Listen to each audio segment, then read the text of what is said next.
the game now. Me and you, we ain't the same now. Lions coming out to play now. Opposition out the way now. Out of the way, you wasn't invited.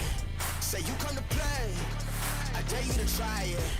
You don't wanna try me, then step up to my team. Yeah, out of the way, yeah, yeah. Out of the way, yeah, yeah. Out of the way.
sour sweet. If you really want it, gotta own it. Fight through it, we was at the lowest. Blood, sweat, tears, the components. Riding all year, now's the moment. We are not friends, we are opponents. Yeah, I'm coming for mine. Yeah, I'm making a play, the game on the line. Yeah, I've been on the grind. Yeah, I jump in the spot, I made it my time. Yeah, look in the sky. Yeah, the stars align, no shade to shine. Can't stop it already. Emotional work and devotion, we put in this time. Look.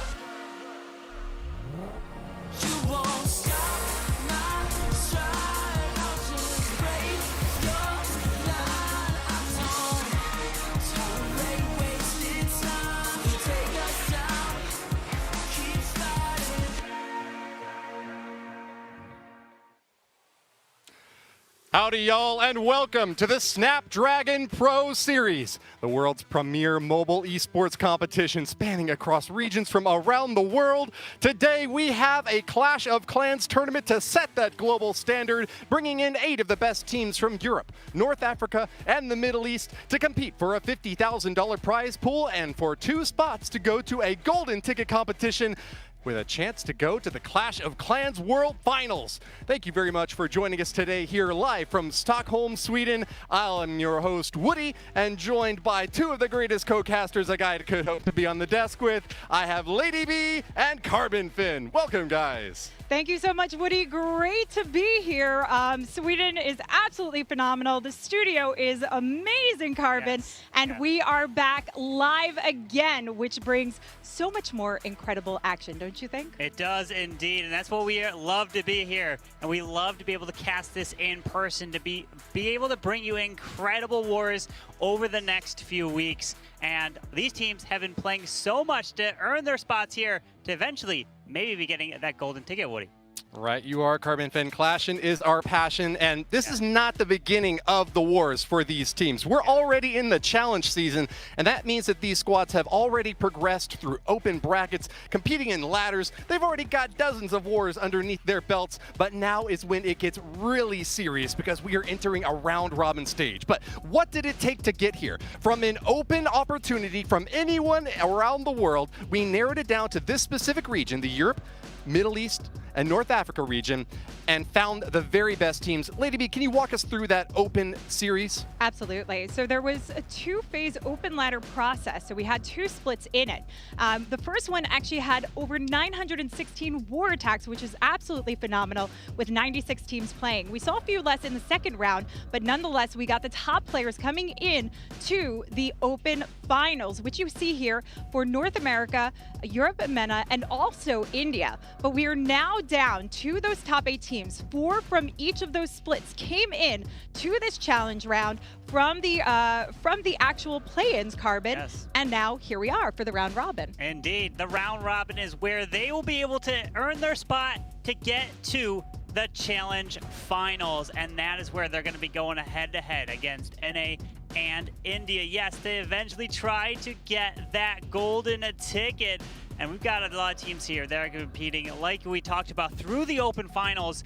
And some teams came in first. Some teams had to play through the double elimination bracket, but every team have earned their spot to compete to eventually try to get to the finals, to get that golden ticket. But Woody, also to get some of that prize money. Right, you are, Carbon Finn. Thousands of competitors on 5-player teams have been winnowed down to the top 8 from each region, and we're focused on Europe, Middle East, and North Africa for this region. Over the next 4 weeks, we will have 7 days of competition where every team will face off against each other for that top ranking. The #1 spot gets the lion's share of that $50,000 prize pool, earning a $20,000 prize, and even all the way down to 8th place will earn a $1,000 prize for their competition and performance in this series. But remember, it's the top 2 spots in this event from the Europe, Middle East, and North Africa region that will get a berth into the challenge finals for an opportunity to get a golden ticket. Lady B, we were at the World Finals last year. Can you tell us a little bit more about what that golden ticket means to these teams? Oh, that golden ticket is everything. That means your opportunity to play in the top premier tournament that we have every year. This is where the best of the best come together, and the golden ticket automatically advances you onto this Carbon. Indeed, yeah, that's what you really want to do, as we do have one team that's going to be playing part of this challenge series that already has a golden ticket, which is MS Esports. So maybe they'll be taking a little bit of a different approach. They could be definitely playing for the prize money, but they know that all these teams that they're playing up against here in these challenge series is going to be teams that are going to be also making it eventually to the World Finals. At least they think, because they are just so good. They always get towards this stage, and I just can't wait to see what's going to come here, Woody. All right, so with the 8 teams that we have from this region, let's take a little recap opportunity and look back at the competitions that they have been going through in order to make it here. Through our open ladder, we had one team, Tribe Gaming, up on top in the open Season 1.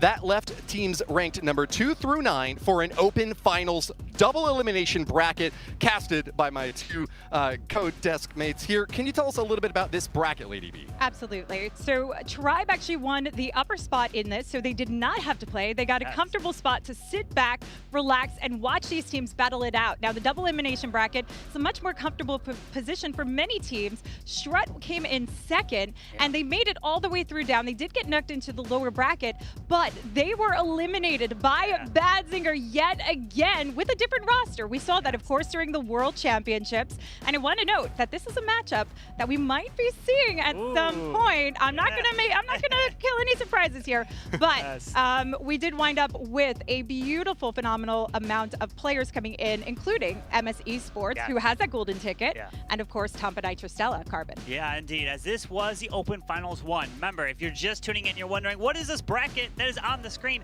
Well, there was 2 different ladders.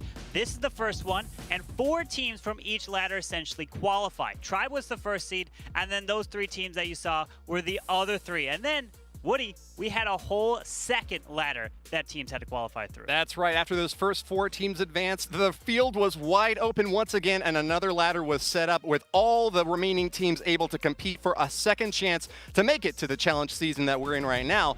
We had our second season open and ready for all the squads once again, and Strut wound up taking the number 1 spot. That gives them the 5th seed overall in the challenge season and brought the number 2 through 9 teams into a second open finals bracket. Lady B, once again, tell us what we're looking at here. Yeah, so what we're looking at is Time to Throw, who all the teams actually said that this was their toughest competition going into it. Yeah. Even Strut was a little bit fearful of having to potentially face them and said that they were one of the stiffest competition during the ladder phase. And as you can see, Time to Throw went straight through in the upper bracket along with Aphelion Esports. But Carbon, it was that lower bracket match that really set the tone. I think this was probably one of the best finals we've had. Take it away and tell us more about that. It was incredible. RVNT taking on Inquisition down in the lower bracket. You could not have had a closer ending, where the 3-star with the final attack came in with it what it seemed to be 0 seconds left on the clock to move them on to the match against 11 Ritual, which then they ended up also winning and getting that final spot here now in the challenge series to have that chance to make it to the challenge finals and get one step closer to that golden ticket, Woody. Well, we've now seen how all of the teams fought their way through open ladders, open finals brackets to get here. All 8 of them have storied histories and have a great claim to that prize pool, have been training for weeks to get ready and prepared. So why don't we go ahead and look at the qualified teams that we have up and ready now, the 8 squads that have made it to this stage of the competition. They are Tribe Gaming, Tampa Nitrostella, MS Esports, Badzinger, Strut, Time to Throw, Aphelion Esports, and RVNT. Fans of Clash of Clans competitive gaming have probably recognized a lot of these names and also see a lot of new names cropping up, although you might be surprised to see some old familiar faces on those new teams. The scene has been relatively stable, I'd say. A lot of the top pro teams have still kept at it, but there's always new fresh faces to challenge the leaders sitting atop. There absolutely are, and I would say Tampa Nitrostella is actually the most interesting one because this is for Europe MENA.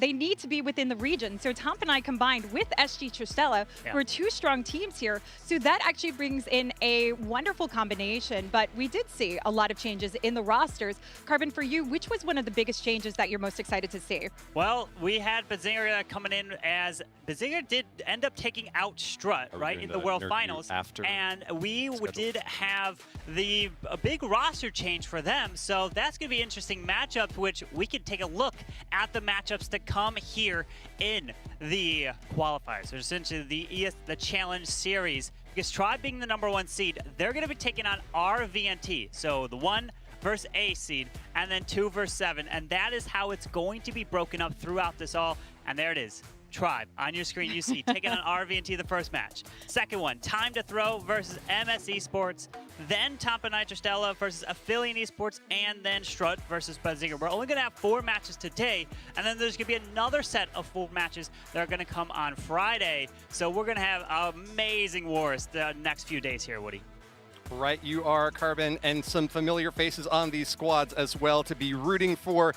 All your favorite teams that are qualified here will be on board to battle for the next 4 weeks. And just like you said, it's going to be Wednesdays and Thursdays at this same time. For Wednesdays and Fridays. Thank you very much for the next 4 weeks. And then we'll be leading up into the Open Finals to come in after that. So those are the teams that are going to be competing today. And those are specifically going to be the matchups that we've got for the next 4 wars coming forth. Yeah, very exciting to have what we will be seeing, because with this round robin style, each team has to face off against each other. So you're looking to really climb that ladder again, get the most points, get these wins, and it could be really close considering what we're seeing. So just because you see a win today doesn't mean someone necessarily has an advantage, but it would be a good way to start off with a 15-star war on the board, Carbon. Absolutely, and the thing with the round robin is there's no playoff bracket, there's no double elimination. So it's the top 2 teams with the overall records through the round robin will then advance to the challenge finals, Woody. Right, you are, Carvin. Well, with that out of the way, we know that the chat is already buzzing and really excited to talk about their favorite squads and which ones they expect to advance. Let's go ahead and hear your thoughts in chat or on social media, and make sure to use that hashtag Snapdragon Pro Series if you want to have an opportunity for your comments to get maybe featured on broadcast. You're guiding the discussion, and we're just here to facilitate it. Watching these pro players is such a pleasure, and we appreciate everyone who's tuned in today to be able to watch this event. We also want to give a call out to our gracious sponsors, the Snapdragon Elite Gaming Squad. Thank you very much for sponsoring this tournament and giving us the opportunity to watch the best players from around the world compete in this multi-week series leading up to a grand finals taking place in just a few short weeks. You've seen the baby dragon. You've seen the regular dragon. You've gone up to the E-Dragon, the Dragon Rider, and the Super Dragon. But it's not until the Snapdragon comes into play that the real competition gets underway. Also, big thanks to our other big sponsors, DHL delivering the goods, as well as Monster Energy Drink. You've had rage spells in your attacks before, but wait till you drop a Monster Energy Drink on those barbarians. They're going to be smacking down every building in sight. But with that out of the way, we're going to be launching into the first battle. Remember, it's between our #1 seeded team, Tribe Gaming, and the #8 seeded team, RVNT, who battled through a tough bracket, going all the way through the lower end to make it here today. We've got some excellent clashing ahead. What are you guys looking forward to the most? Oh, I'm looking forward to seeing how Tribe is going to face off against RVNT, but we've got Tribe Gaming here with Kronos, Rakiras, Fluxy, Nebrax, and Exorcist in the lineup here, Woody. Indeed we do. An international squad of super demons ready to squash the competition. They have got a lot riding on this match as one of the top-ranked teams in this event, alongside with Aphelion Esports semifinals from our 2021 World Championships and the #1 seeded team in the Snapdragon Pro Series for the European region. Going up against Tribe Gaming, we have got RVNT as well. RVNT with another squad of 5 super killers ready and primed to get up on top and show them how it's done. This is maybe arguably an underdog squad compared to Tribe Gaming, but certainly a crew with a lot of experience to them as well. I know we'll be getting their roster up on the screen just so shortly, but before we do, here we are. RVNT is led by Kingpen, Yigan, Bombador, Lupo, and Joker. Who stands out to you on that lineup, Carbon Fin? For me, it's definitely going to be Lupo, but the reason is because he's the one that came in clutch when they needed it in the lower bracket to help get them to this point, and that is what helped RVNT. And we're taking a look at the stats. With the 20 attacks that they had through the challenge series, or I would say kind of the open finals, right? We had 13.75 average stars, what they got. So that means you're going to be putting up 14 stars to really try to compete against RVNT, and a 98% destruction. That's just incredible, and that's what you need to be putting up at this stage, Woody. Right, you are Carbon Finn, and just in case there's anyone out there who needs a refresher on what Clash of Clans competitive gaming is all about, we have 5v5 wars with these top teams giving 1 attack to each player against 1 base on the defending side. That means that the top score is going to be 15 stars if every member of the attacking squad triples a base. That's a 100% complete destruction. If we do get to the end and there's a tie on stars, that average destruction is the tiebreaker, so it can come down to the wire between top-ranked teams trying to jockey for position and see how much of those bases they can destroy. So with all that set up and set by stage, we've got the wars ready to get underway. Yes, absolutely. We are getting ready for the first set of attacks that's going to be coming in for this first match. That's going to be Tribe Gaming taking on RVNT, and that is Sammy coming in with that P.E.K.K.A smash, and he loves to come in with the ground attack, usually starting off with the Grand Warden on ground, obviously, because, you know, it's happened. It's happened where you accidentally put a Warden on air. But either way, with a Valkyrie off to the left, and we have a Queen starting, so not going to go with a Warden walk here near the Eagle. No, considering the incoming defense, the Warden would be a difficult choice because there's a lot working out against him. So the Queen charge can definitely come in here nicely, but he's got to get ready to drop that rage. Warden comes in for the assist, gives an additional bump as we work our way in, and this is a nice bypass. If you're not using just the Warden, you can bring your Queen in for these heavily defensive saturated areas like this and work them together. Also move faster, as you don't want to wind up going past the 2-minute mark. But what did we just pop? What did we just do? Queen ability. Yeah, that Queen ability going off is going to be it's going to really hurt here, as now he's going to rely on the rest of this attack with potentially the P.E.K.K.A and Super Wizards as the Queen. We need the healers on her, but they don't. They want to stay on this Grand Warden, so that Warden ability is forced to try to keep the ability alive, or the Queen, try to keep the Queen alive since the ability is gone. Yeah, this is going to be tough because that Queen ability you typically want to the back end of the base as you're making your way to the Town Hall. In these anti-3-start style bases where you have the Town Hall on the outside edge, you typically come in from the opposite side. But wait, these Yetis are splitting up, not going for the single targeting Inferno, which has just like barely a bit of health, and not going on course the way Sammy had hoped for. Man, no, now there's a Tornado Trap that is spinning the P.E.K.K.A around, and a Headhunter comes out of the CC that's going to slow down this Queen even more. So now the question is, can he even make it to the Town Hall with that King ability going off? He's going to stay on the outs. No, he does loop to the Archer Tower, and then he stays in. Freeze. But what's going to be go for this Town Hall? Finally, the King goes there. And then Town Hall needs to go down for Sam to have a chance here, but the Royal Champion finally getting deployed, and the Queen somehow is actually still alive. Wait, Wow. what? Wow. Keeping this Queen alive is huge. Even though she doesn't have all the healers on her, they've split up and spread around. She burned through her ability, is still full health with the Unicorn helping along, but this multi is going to take it down. And that means limited Queen now on the back end. With the Royal Champion, her ability coming in is going to help come through. But we drop the poison for the Queen, drop the freeze over the scatter shot Queen combination, which extends the Royal Champ's life and that Seeking Shield. Perfectly tanks. Wow. That jump spell, it takes it so the RC can stay up a little bit more. With her RC ability, it's going to go off here, take down the Archer Tower, the cannon, 40 seconds left, and this Golem is the best Golem ever that we've ever seen, as the RC is slowly trying to get through this. Yeah, that X-Bow is a really big determining factor here if that Royal Champ can get it done. And the cannon, she's still getting it through the multi-targeting Inferno, but she's got the health to get it done. Is she gonna get it? She should. Few more shots. Multi-target Inferno, the RC is working on it. One more after this. Whoa! Yes! What? No way did Sammy just save that attack. The Queen ability going off and getting the 3-star. Incredible what we just witnessed right there. That we thought was going to be a 2-star. I was like, okay, how is he going to save it for the percentage there, Lady B?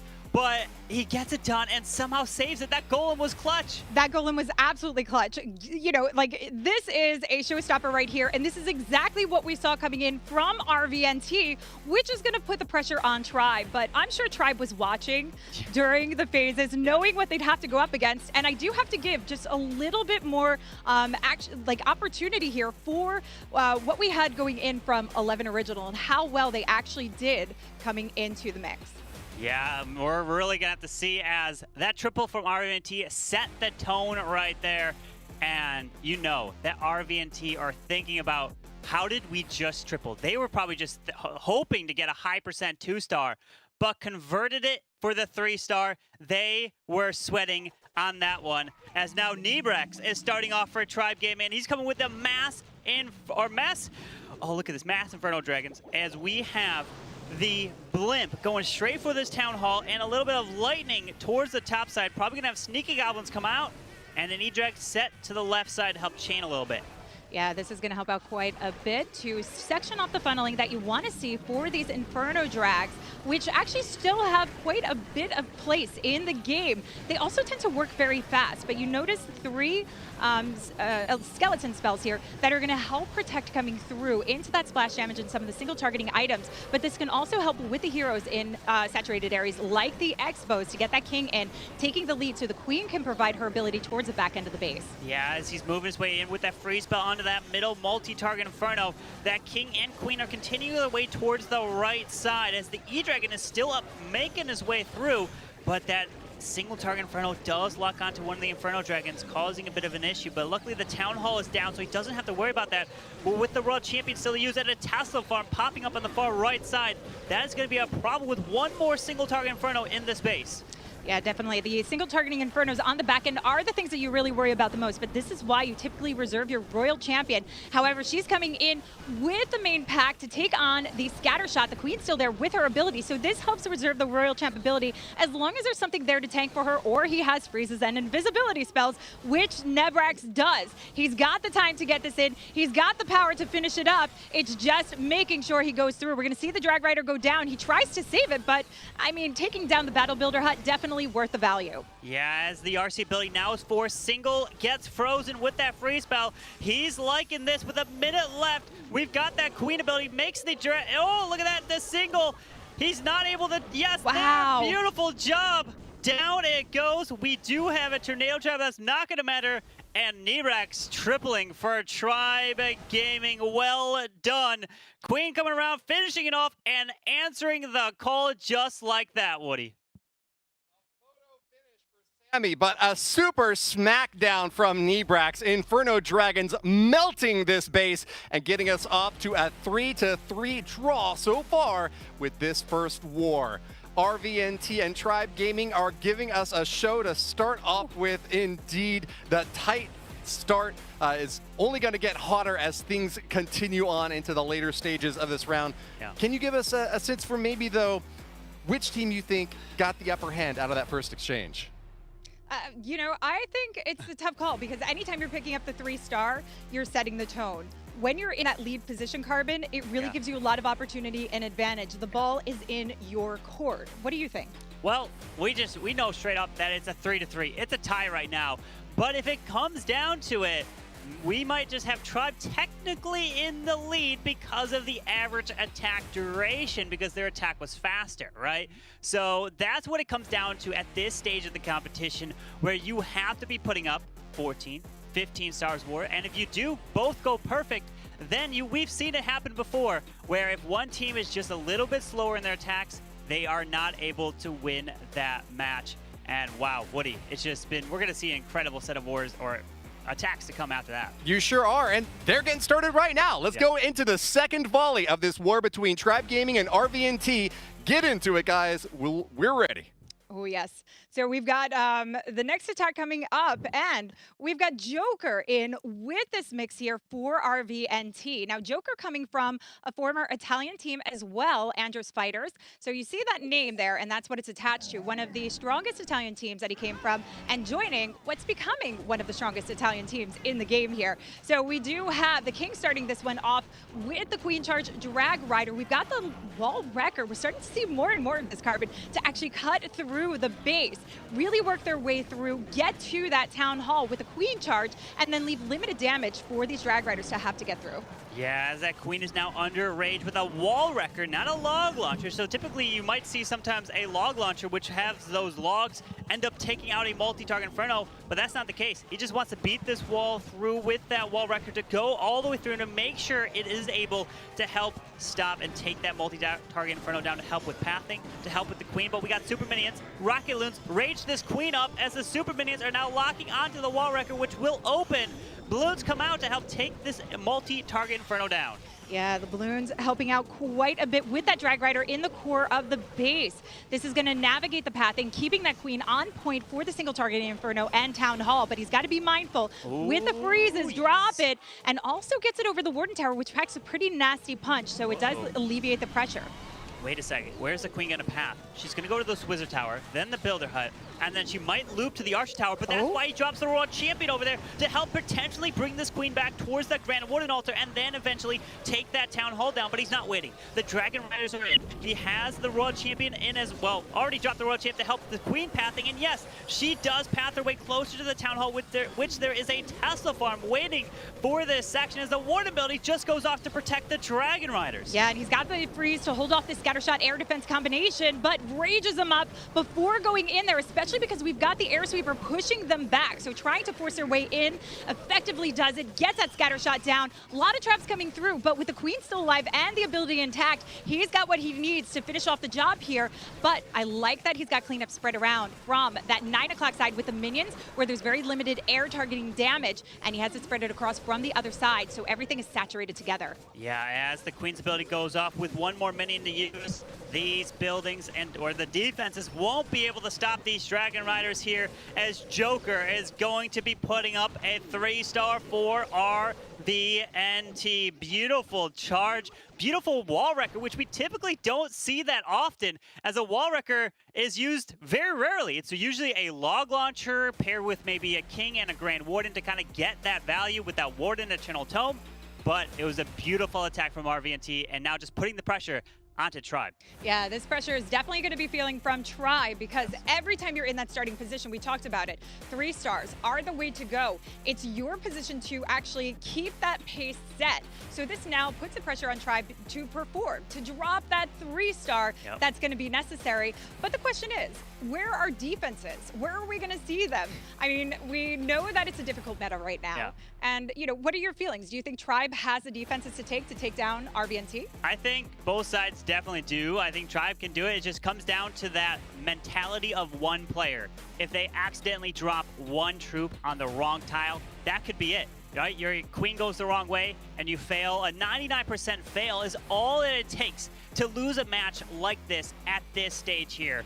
And the kind of the Challenger Series, right? Because that is where these teams have fought so hard to get to this point through the open ladder, through the open finals, and they deserved to make it towards here, as Rikirez of Tribe Gaming is coming in with a skeleton donut, taking out the Clan Castle, taking out the multi-target Inferno right here as the CC goes down, and then, of course, his signature Lalo attack. Yeah, Rikirez is known for his Lalo, probably one of the best Lalo attackers out there. And when we were talking about Tribe Gaming, you know, Woody had asked about that team. One thing that I think I could mention is this new addition of Rikirez on the team, I think makes it extra OP, which is a difference from the World Championships last year, where Rikirez was playing with Badzinger previously. But the Queen walk, moving her way forward, not a charge, just easy value coming in. The Loons helping to take on some of the defensive distraction, but also shaping up the course of the path for the Queen so she can get into the Town Hall. Drops that invisibility spell to ensure that there is no risk of her going off course, which helps out.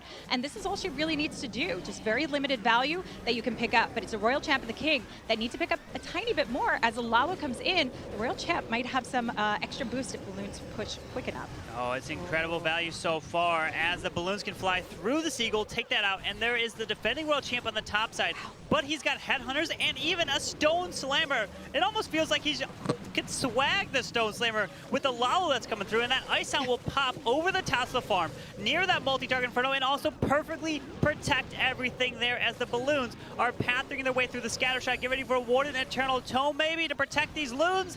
And he uses it just now. Yeah, beautiful job in this one. Look at the Queen, how long she survived through this, clearing out the back end of the base. This, I mean, not that Rikirez needs time, but it does help in the situation that they don't have to worry about additional pathing or any crossover. But beautiful, just beautiful Lalo in this one. You can even see the 2 extra Loons saved. And what Tribe Gaming is doing in this one is looking to try and get the time as fast as possible. Because if it does come down to a tie, they know, they've seen RVNT come in with those perfect wars, they need to keep on their toes with this. They do indeed, as Rikira's with the 3-star. Beautiful job for Tribe Gaming. And Woody, it's just going back and forth between these teams. It sure is. They have brought their A game, and they are not going to let this one slip out of their fingers.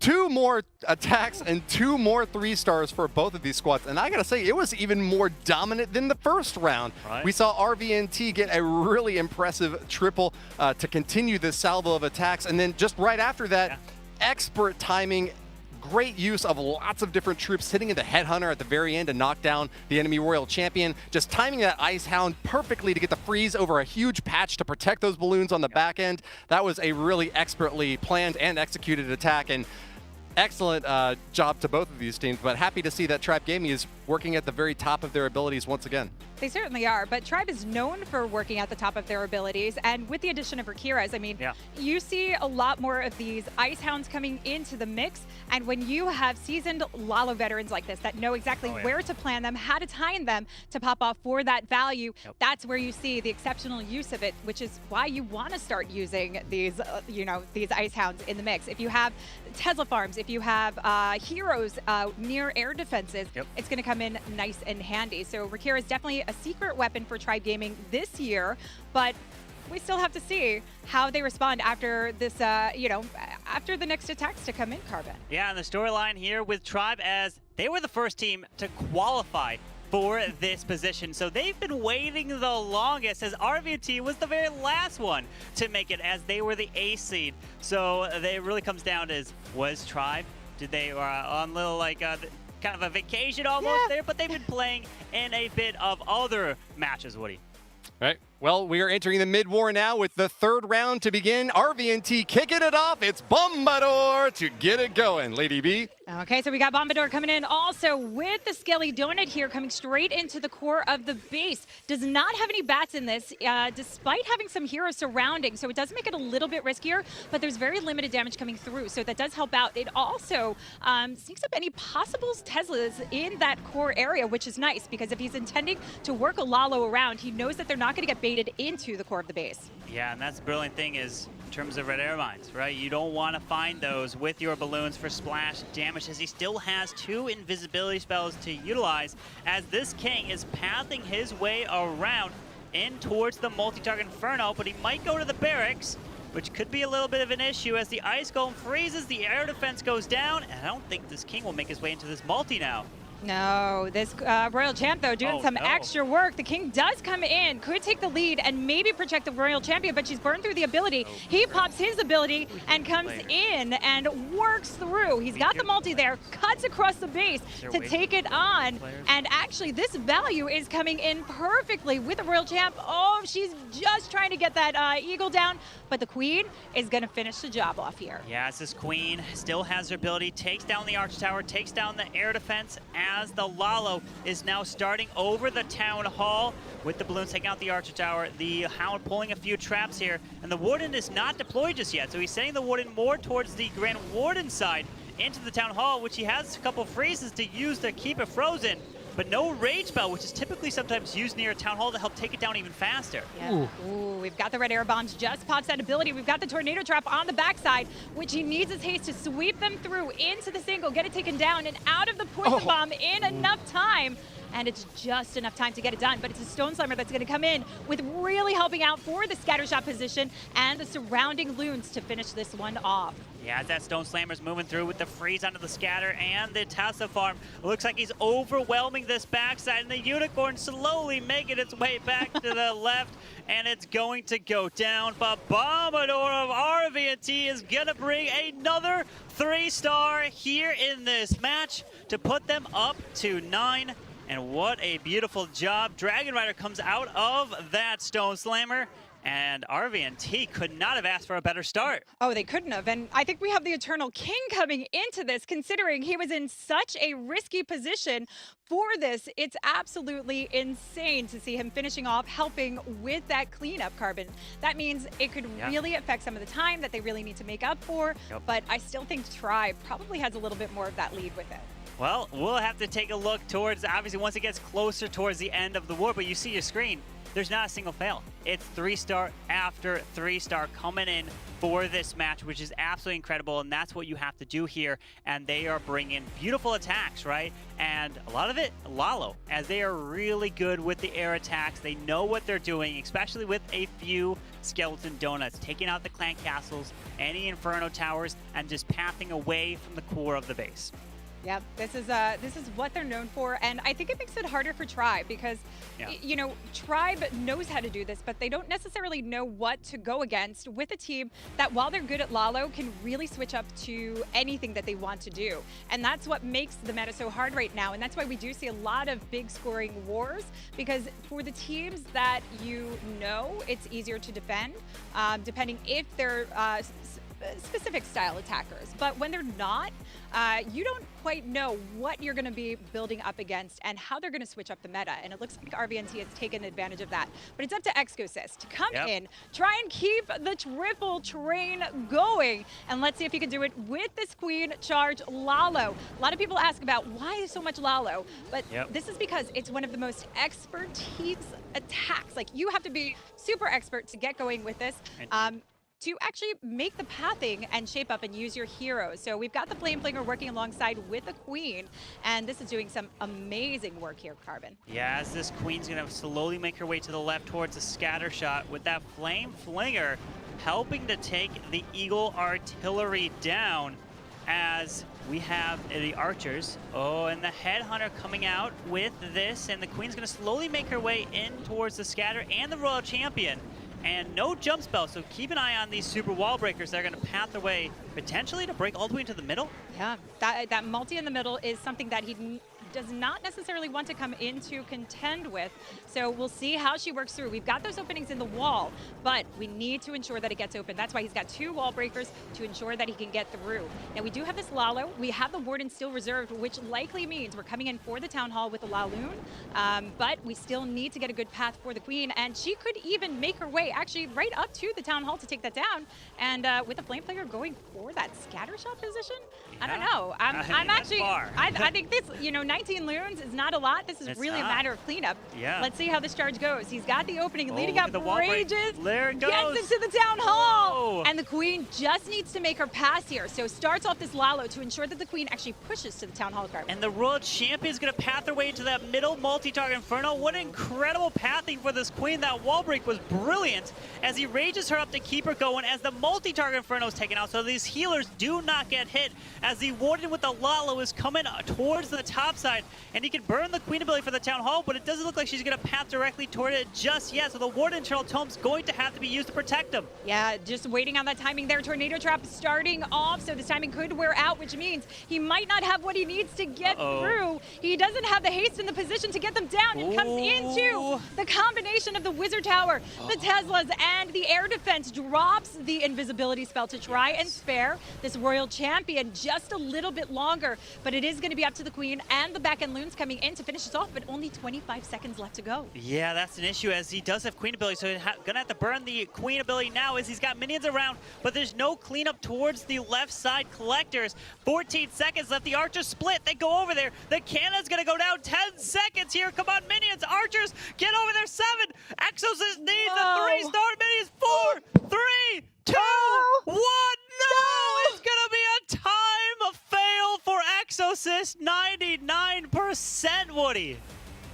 Oh my goodness. An Elixir Collector makes all the difference. The loss of the Royal Champion means he just had that little bit of firepower held at bay, and the defenses for RVNT will be the first to hold off a triple in this war. This is a huge pickup for RVNT, now moving into the late stage of this war with another star to claim. Big pickup for our number 8 seeded team. And man, I thought Exosys' attack was going so well. You like the range on that Flame Flinger? How about a super wall breaker coming in from downtown to crack open the Town Hall compartment? Still not enough. That is going to be a big pickup for RVNT, but what do you guys make of it? Well, RVNT, great job on the defensive side. That wall break from Exosys was incredible. It's just the cleanup. The minion just wasn't there to help grab that. You just never know necessarily if you need to drop the minion at a certain building. If you think that's going to be it, And obviously, it's when you look back on that moment, and we're going to have to see now if RVNT can keep it going here. And it's going to be King Pen for the next attack. There's going to be a Queen of Charge Lalo, so a lot of Lalo attacks that are coming in towards the scatter shot as the Queen's going to take out this Archer Tower and slowly make her way in with 2 super wall breakers. Is he going to have this Queen loop her way to the right side and then wall break her towards that single? There's a lot of potential here for this Queen, but he needs a rage to keep her good and keep her alive and not burn through that ability. He definitely does, and he's got her on a nice course and path to work around into the scatter shot position. But the question is going for this Town Hall and shaping up what the Lalo needs. So we've got the super wall breakers to try and through. So we can see if we can work her back into this and get this moving on. As she makes her way in towards the scatter shot and to the enemy king with the headhunter coming down to help slowly take him down and help distract so the Queen doesn't have to burn any more spells. As the wall break, look at that, goes and opens the single target Inferno so the Queen can now step in and help take that down as she will slowly also eventually take out the clan castle.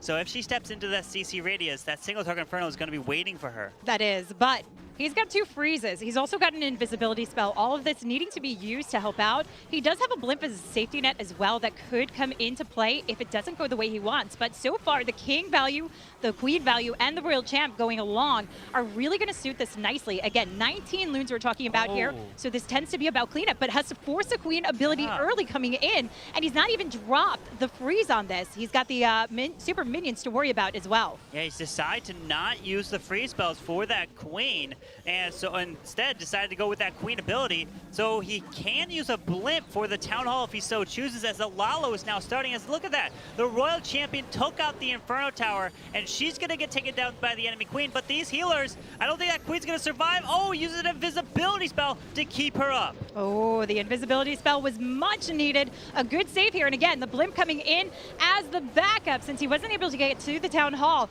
What do we have? Rage Up coming in. It looks like we've got the Yetis. And that is a way to get it done. King Pen holding the lead for RVNT, taking advantage of that 1 building difference, that 99% 2-star that came in from Tribe. Oh, man. And this is exactly what we were talking about, that they would need to worry about a potential 14, 15-star war and the just the power that RVNT has been coming through with recently, Carbon. Yeah, RVNT has been on a hot streak coming in with especially all 3 stars so far. So imagine if they come in with another triple. That means if Tribe triple out and they lose on 1 building, that is just devastating. And that is what happens here in these types of matches against these pro teams. And you think back in your wars that you play and you win maybe 10-11, you win 11-12. Well, that has no chance of winning here, as you cannot even fail once. And if you do, it seems like you're going to lose. It does, but the one thing to keep in mind, Carbon, here, is this is a round-robin series. True. And they're not eliminated with the matches, but they do want to keep the star counts going. So this could still work in their favor, depending on how they do against some of the other teams that they'll be facing off against during the coming weeks. Yeah, indeed. So if you're wondering, you're curious, what does that mean, round-robin? Well, all the teams, there's 8 teams in here, they all play each other. Right? And then you will have a record after the end of that. And whoever the top 2 after all of that, then those 2 teams will move on to the challenge finals. There is not going to be a playoff bracket, a double elimination bracket for those, because they've made it to this. So all it is, you just have to have the top 2 records, top 2 placements here at this stage, and you move on to the challenge finals, which you then have a chance at getting that golden ticket where you take on a team from NA and a team from India. But Knowledge needs the triple here to give Tribe a chance at winning this match. And looking to start this off with a Blizzard, getting some value out of it. Really only gets to Town Hall, a couple of surrounding defenses.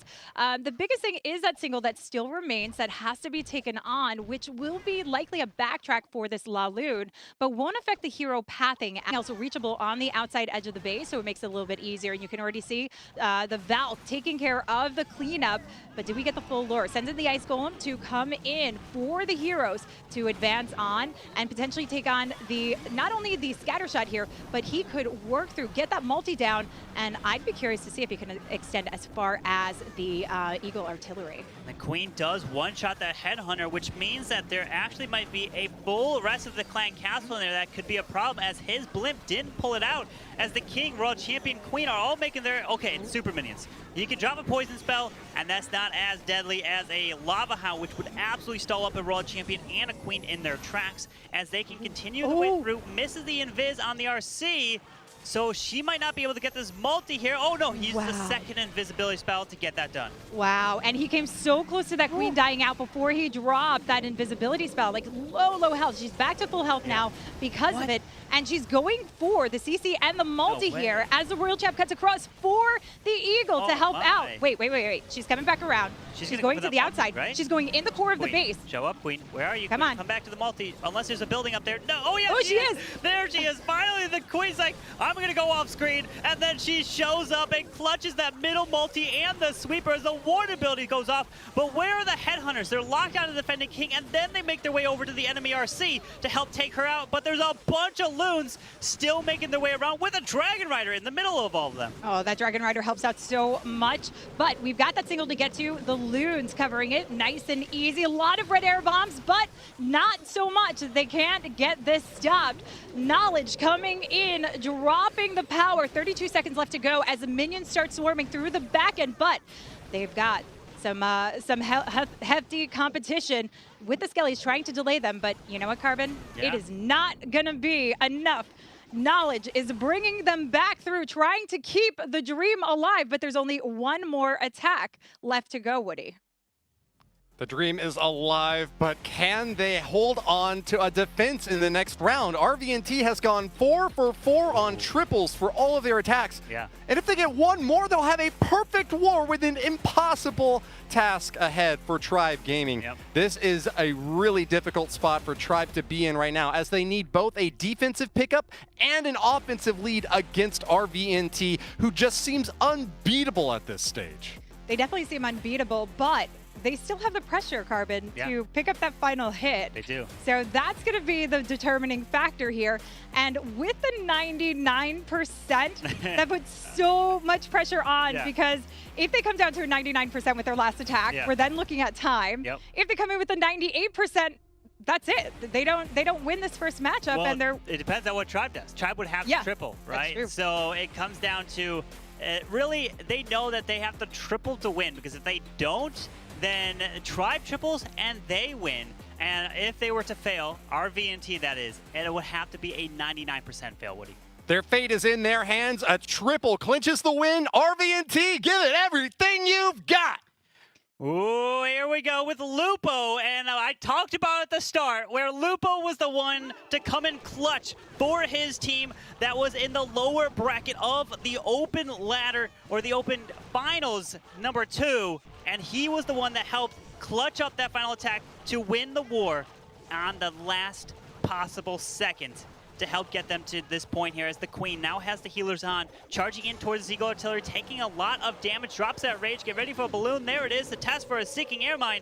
Remember, this needs to be a 3-star to definitely take the win over Tribe Gaming, but remember, if you lose, you are not eliminated. It is a round robin, so you're gonna be facing up against every single team in here, but one loss is still gonna hurt you in the overall standings. It does, and he's giving it everything he possibly can. You can see the Headhunter coming in to help that Queen get through the defending King, working along with the Baby Drag to get her set on course. We've got the sneaky wall breakers to work their way into that multi-compartment and get even deeper inside the base, but once she gets into that compartment, she has got access to everything. So does that mean, oh, well, the King's already started, but that scatter shot, let's see how he works this out, because she can weave through the entire center of this base and work back around the outside edge. Look at that Queen. She perfectly timed and took out that multi-target Inferno. So now the healers don't get pushed back by the sweeper. And then the Queen doesn't have to worry about getting hit by a multi, as the dragons are now coming through. But, or do we see a couple Seeking Air Mines hitting these dragons, as the blimp is now flying across towards this town hall, as he does have another rage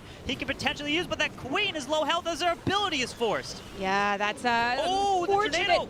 Oh, Tornado Trap's going to hold off the blimp, hold off the loons as well here.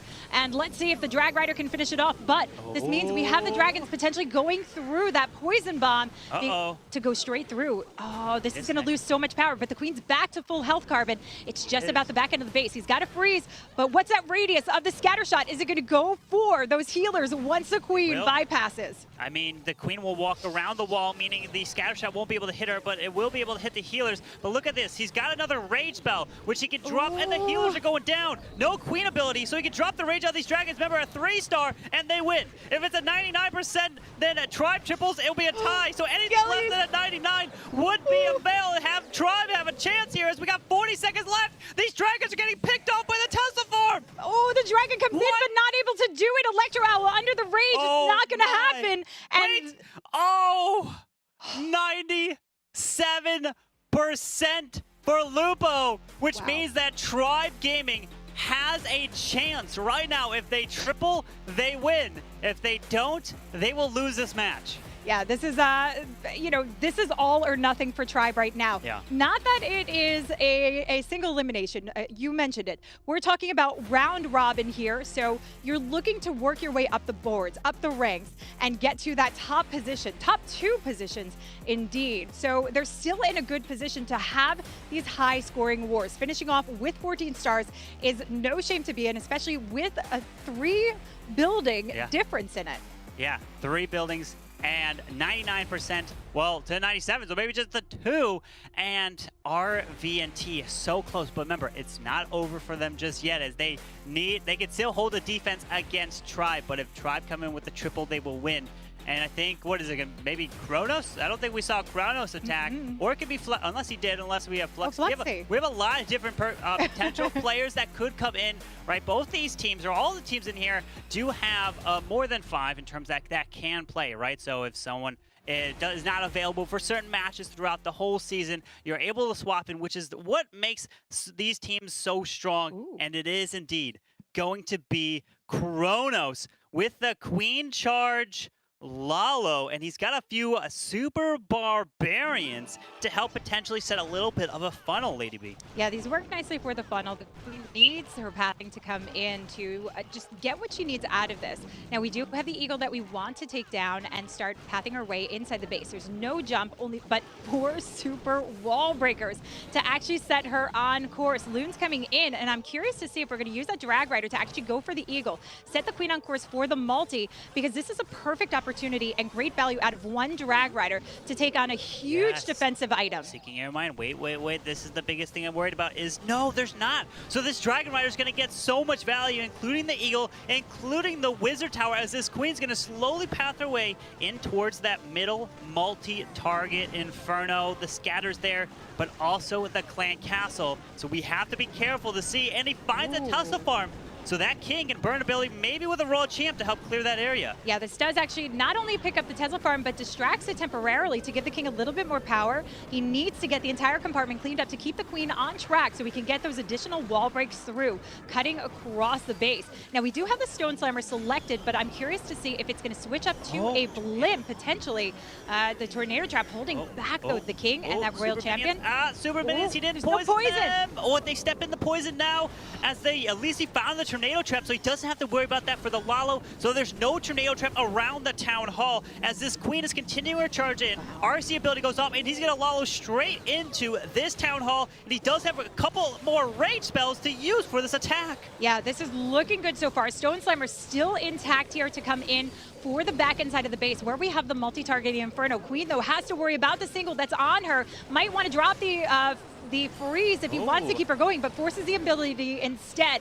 Times the tome perfectly to get these loons through the rage to get through the back end, and this is looking... Stone Slammer. This is looking good. Look so good here, Carvin. The Stone Slammer comes in, and he rages straight up onto the Queen, and the Headhunters take her down. This is looking good for Kronos. I can only imagine he is bumping his fist, and he is celebrating, as this is looking to be a 3-star for a Tribe game, and he swags that invisibility spell into the middle, and that means that Tribe will be winning this match by 2 buildings. And that's all that it takes. 14-14, and you really have to be putting up a perfect war to be winning these. And Woody, just incredible there as they are celebrating. GG to Tribe Gaming. What a fascinating finish for our first war between RVNT and Tribe Gaming. All congratulations due to our top-seeded team, Tribe Gaming, for taking the win at the very end. In fact, RVNT was ahead until that very last attack.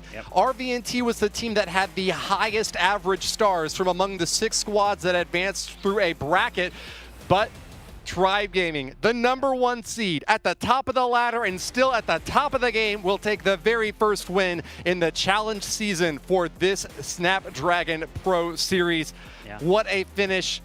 I think that already the story is writing itself in terms of how a comeback can just turn around within a matter of seconds. Only missing 3 buildings in that entire round out of 5 whole attacks. RVNT did an amazing job.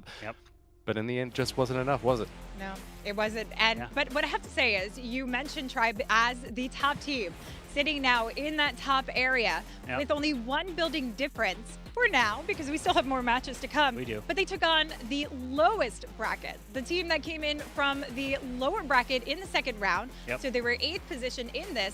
And they still put up one heck of a battle, Carbon. What does that mean for the rest of our matches? That means we're going to be seeing similar matches just like that. So you do not want to go anywhere because it's going to be 14-14s. I'm predicting we will see maybe 1 perfect war here today. Maybe 1 perfect war every single one of these, because that's what I feel like these teams will do. Because if they don't, it's almost a disappointment at this point, Woody. Yeah, well, I mean, we got 6 more shots to make it happen, right? 3 wars and 2 teams on either side each time. I think a perfect war could definitely happen at some point there. With offense just rocketing for the top and like being really the decisive factor with often perfect wars, the end result. I think that especially because we've got the best teams in the entire region with their eyes on a $50,000 prize as well as an opportunity to win a golden ticket. They have been preparing and are not going to let you all down.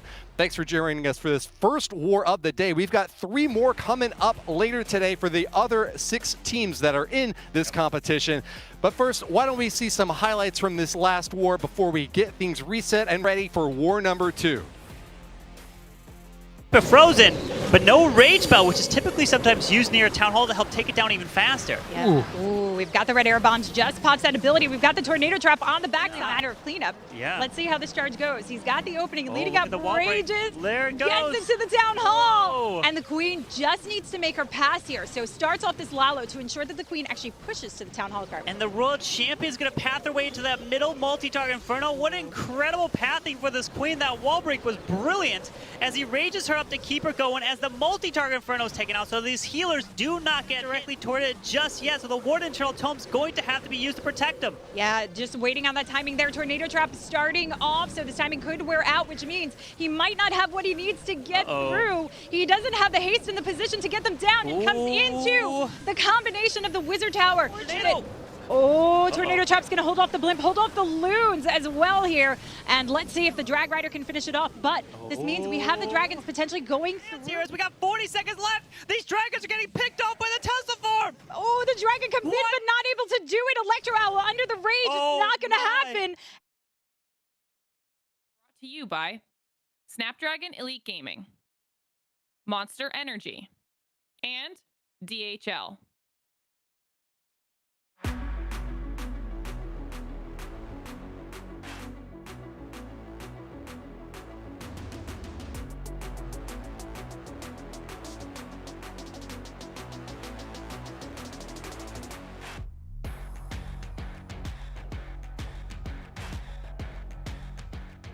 The army in the game, so you never know what to expect.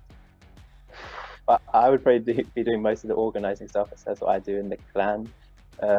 Ari would 100% be providing the entertainment because he's just a very funny guy. But play Legend League, it helps a lot because you're always doing 8 attacks a day. You're always staying warmed up for wars, and then you can also play friendly wars on top of that to keep your skills sharp and improved. I guess the town hall is the biggest one, isn't it? So it looks pretty cool from the videos they put on the main channel. Oh, that's a difficult question. Free gold, to be honest. Thank you for supporting us, and we will hope to make top 4. Good luck to them. Nicely, but he's got to get ready to drop that rage. Warden comes in for the assist, gives an additional bump as we work our way in, and this is a nice bypass.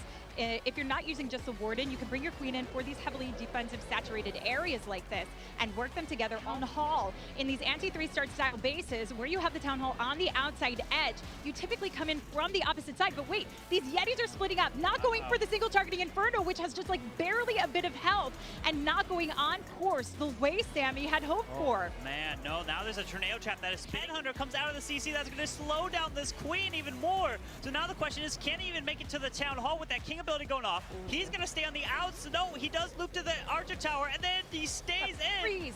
But what's going to be going for this Town Hall? Finally, the King goes there.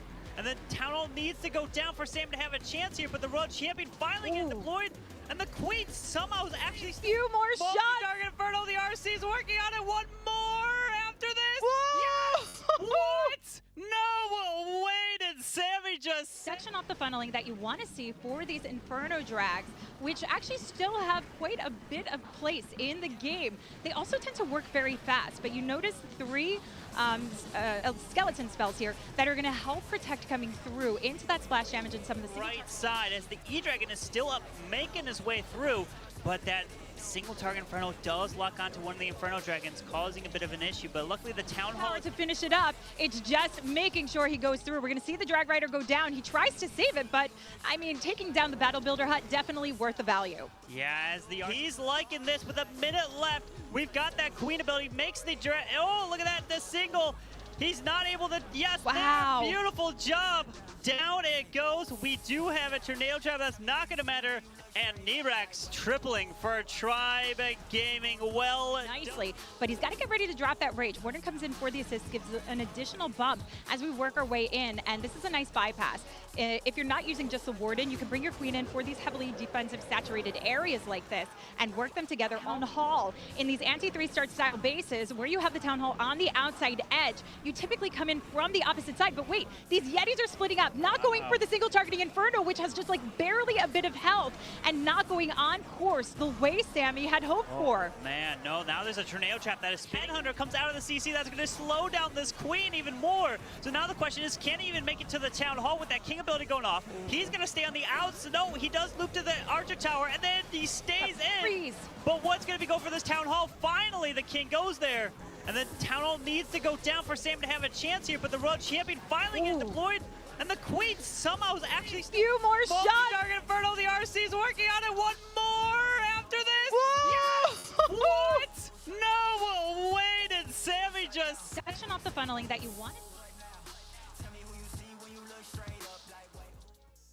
Welcome back to the Snapdragon Pro Series, the biggest competition in all of mobile esports, where today we've got the first round of action in the challenge season for Clash of Clans. My name's Woody, and I'm pleased to be joined once again by Lady B and Carbonfin. Yeah. We've just seen the conclusion of our first war between Tribe Gaming and RVNT, where Tribe Gaming barely took out a win on a 14-14 star line with just a hair sliver of an advantage on overall destruction. What are your initial takeaways from that war? I mean, that's tough. When it comes that close to a war, it feels a little bit difficult to come back around to, but they've got a whole day in between to rev themselves up and other teams to face off against, but they should be proud about their performance, and equally, Tribe should be super proud about what they've done. Yeah, they were able to just make it away with a win, and it came down to just a few buildings, and that's what I feel like the rest of these matches will be, Woody. I think that the lead of the day so far is the overwhelming offense that we've seen from all of these squads. Primarily air attacks. I think Lava Loon was the bulk of that initial salvo. Although not exclusively, we did see a little bit of P.E.K.K.A action in that first hit that came really down to the wire and almost wound up being a 2-star. But nonetheless, pulled off the 3-star. But really careful initial starting strikes with those heroes, particularly the Queen dives and using the Royal Champion to take out a lot of key targets.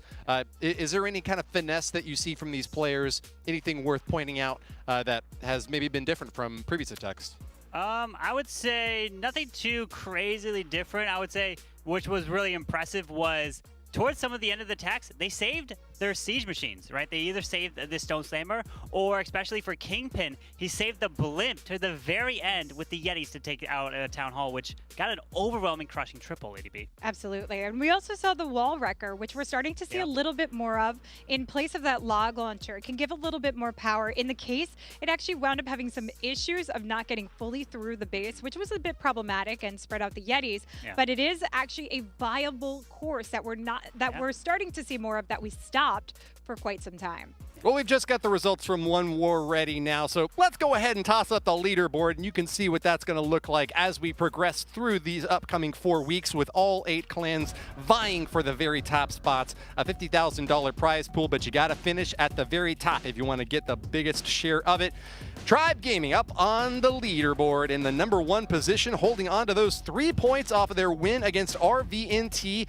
Down at the bottom, still in #8. So no change in the seeding or the rankings among these teams so far, but every other team will have a chance to fight during the rest of today, and we're going to start to see this leaderboard taking shape. Carbon Fit and Lady B. Yeah, this is only because we haven't seen the rest of the teams play. So this is going to be very interesting with the next match coming up to see how it adjusts. But with the caliber that we've already seen starting off with, this sets the tone for the other teams to have to compete at this level. The first war always does that. And Carbon, do you think we're going to be able to see that continuation? I do, indeed, as we do have 3 more matches here today, and then we'll have 4 on Friday. So these will be every Wednesday and every Friday that we're going to be bringing you these matches here with the Snapdragon Pro Series, right? The pro players, right? They're putting up some insane scores, 14-14. I can only imagine more scores just like that, and eventually the perfect wars, Woody. Yeah, and I'm kind of hoping that some of these bases can hold off these attacks. I've just been like exhausted up here on the desk calling 3 stars after 3 stars after 3 stars. Yeah. Defenses have got to hold eventually, because base building design from these top players is second to none. I mean, among this squad, I'd say we still have 13, 14 average stars put up by each of these attackers, but the defenses have really been incredible. Watching just like really surprising trap placements, or you know, the CCs popping out, something that you might not have expected, and producing some real difficulties for those early stages of the attack. So the Snapdragon Pro Series will continue now with our second war. We're going to be pitting another 2 of these top-ranked teams from the European region. I think we might have a little bit more analysis left from the previous match, but maybe we'll just go ahead and do away with that, because we've actually got our rosters ready for war #2. The teams have matched up, and they've spun and are getting ready right now. So let's get those up there on the screen. Time to Throw is going to be led off with Demo at the top, joined by Ari, ND, iPro, and BN. Who's standing out to you here, Lady B? Ari is standing out to me as he missed the last war. He's in. He's in. He did get spun into a war, so that definitely stands out to me, because he wound up missing getting into the play-ins to play with his team, but his team nonetheless was able to qualify, and now he has his opportunity to shine. We'll see if he can get that done. Yeah, beautiful job there. And we are taking a look at their result of kind of how they played throughout the Open finals with the 10 attacks that they had and a 13.5 average stars. And again, you're going to have to be putting up 14 stars to defeat them with, according to their average, a 97% destruction. That is actually a little bit lower than what RVNT did, but they played a little bit less matches. They made their way. They won through the upper bracket. They got here, so they were a higher seed. But Time to Throw, they are definitely going to have a tough opponent, Woody. They sure do. Let's get that roster up on the board, because Time to Throw is going up against MS Esports. This is a killer lineup of pro players that you've seen and I hope have come to love. Oh, yeah. They are led by Kingsman up at the top, joined by Arium, Sinde, Elec, and Nachoa. Now this, Woody, this lineup has actually changed from the MCES team, now sponsored by MS Esports, and they have a new addition with Elec and Nachoa. So Carbon, this is making it a very interesting team, and they've really jived well together. Yeah, they do indeed. But the storyline here is MS Esports already have a golden ticket. So, I mean, at this point, they're playing for the prize money, as all the other teams are playing to eventually try to get that golden ticket, as you can't get 2 golden tickets. So let's say they were to win it all, it would go to the team that would be runner-up right below them. But, you know, MSC Sports still are going to try to be putting up as high scoring wars as possible. And we know they could do exactly that, Woody. These are players who have been in the Clash of Clans competitive scene from its very inception leading into the first World Championships and have been at the top of the game ever since. MS Esports, already holding a golden ticket for the 2022 World Championship year, are just looking to get another prize racked up underneath them. Yes. And boy, have they got a really solid shot at making that happen. Some tough foes up against them in this first round, but we know that based upon their performance in the open finals and the brackets to follow, that they are really a strong team to contend with, and are looking forward to this first war. Let's see how they do. MS Esports jumping into the fray now against Time to Throw. Take it away, Lady B. Oh, we've got ND kicking this one off, joining this team, and this is a pretty good starting hitter. We'll see how he's able to come in with his Queen Charge Lalo. Yes, yet again, Queen Charge Lalo. It does dominate with the right attackers who know how to really use their Queen Charge, get the full value, but also create the pathing coming in. So if they can start this off with a 3-star start, they can really set the tone of the war, which is exactly what RVNT did. It just did not work out in their favor towards the very end, so they got to keep it coming. But charging the Queen along, so far Carbon, he's going for that multi-targeting Inferno, one key item you want to take down for any Laloon. Indeed, as a Rocket Loon comes out of that defending CC, gonna get slowed down as the ability of the Rocket Loon wears off. Another one with 2 super minions, so now the Queen can slowly take them down as a poison spell is utilized onto the super minions, with a Headhunter coming in, forced to use a freeze, so he didn't have to use a rage onto this Queen, it seems like, as he only has 2 rages left for this Queen charge. Yeah, the 2 Rages left are really going to have some good value, but he's got the jump to actually connect him nice and easy, and the Royal Champ is going to ensure that the Queen can get into the core of the base, helping to take on both of those air sweepers as the Royal Champ takes down the scatter shot. So a lot of obstacles coming out of the way, and I like the position of the jump because it's actually guiding towards the multi on the outside edge, but one of these air sweepers does need to go down, and I'm curious to see because it would be difficult to come in through the air sweeper in the Town Hall, so he'd want the Queen to actually take this one on the back end, especially with that poison bomb.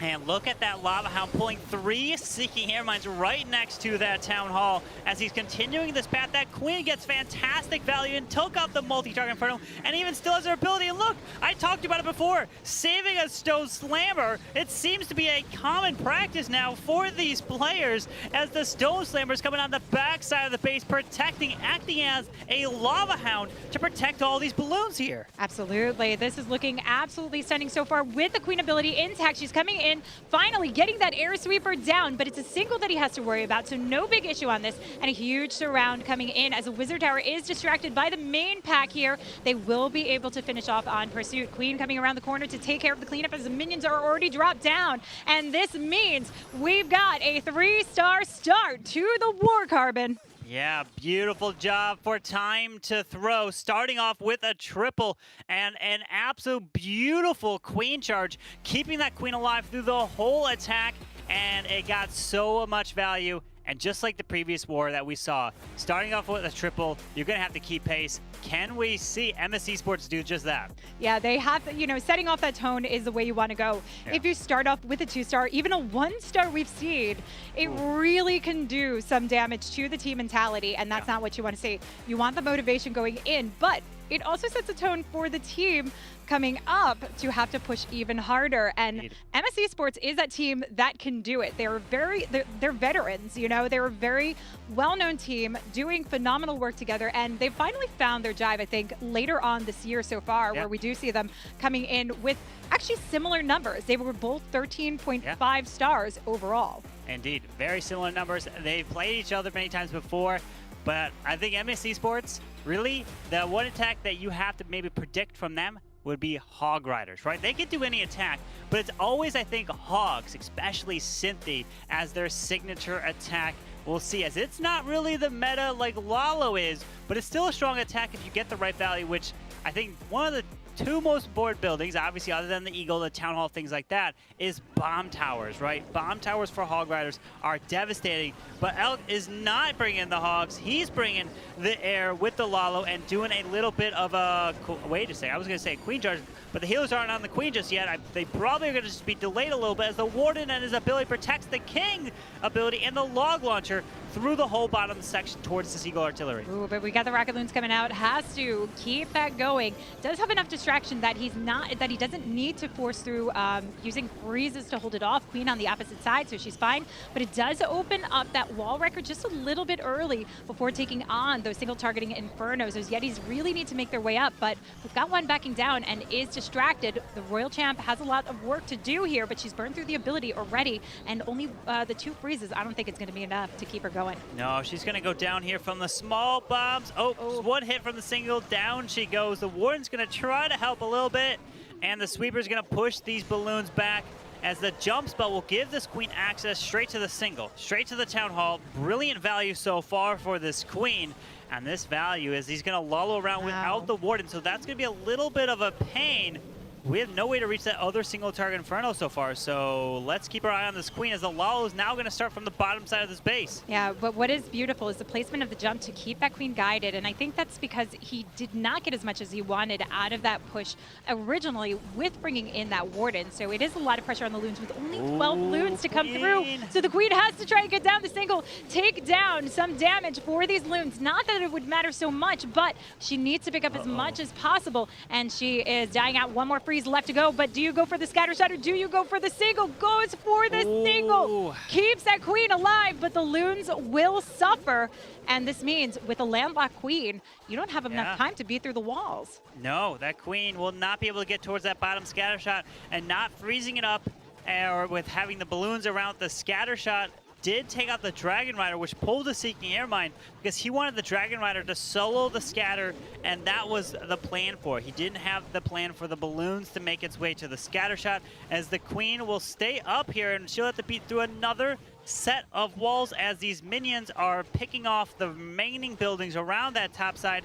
As he's got 30 seconds left in this raid, the Queen has to clear all this, but there's another 2 storages to the bottom, which is not going to be enough time. Definitely not enough time, and that's the problem about this Queen. Even if she has the health, it's beating through those walls to get through. So 18 seconds left to go, trying to make her way. She actually walks through the opening. We've got the minions coming in, but they're taking on the damage. This is getting close. 7 seconds. There's gotta be one She's shot. got to need one shot to get this done with the archers helping out. Can he do it? Wow. No! Hitting the 99, Woody.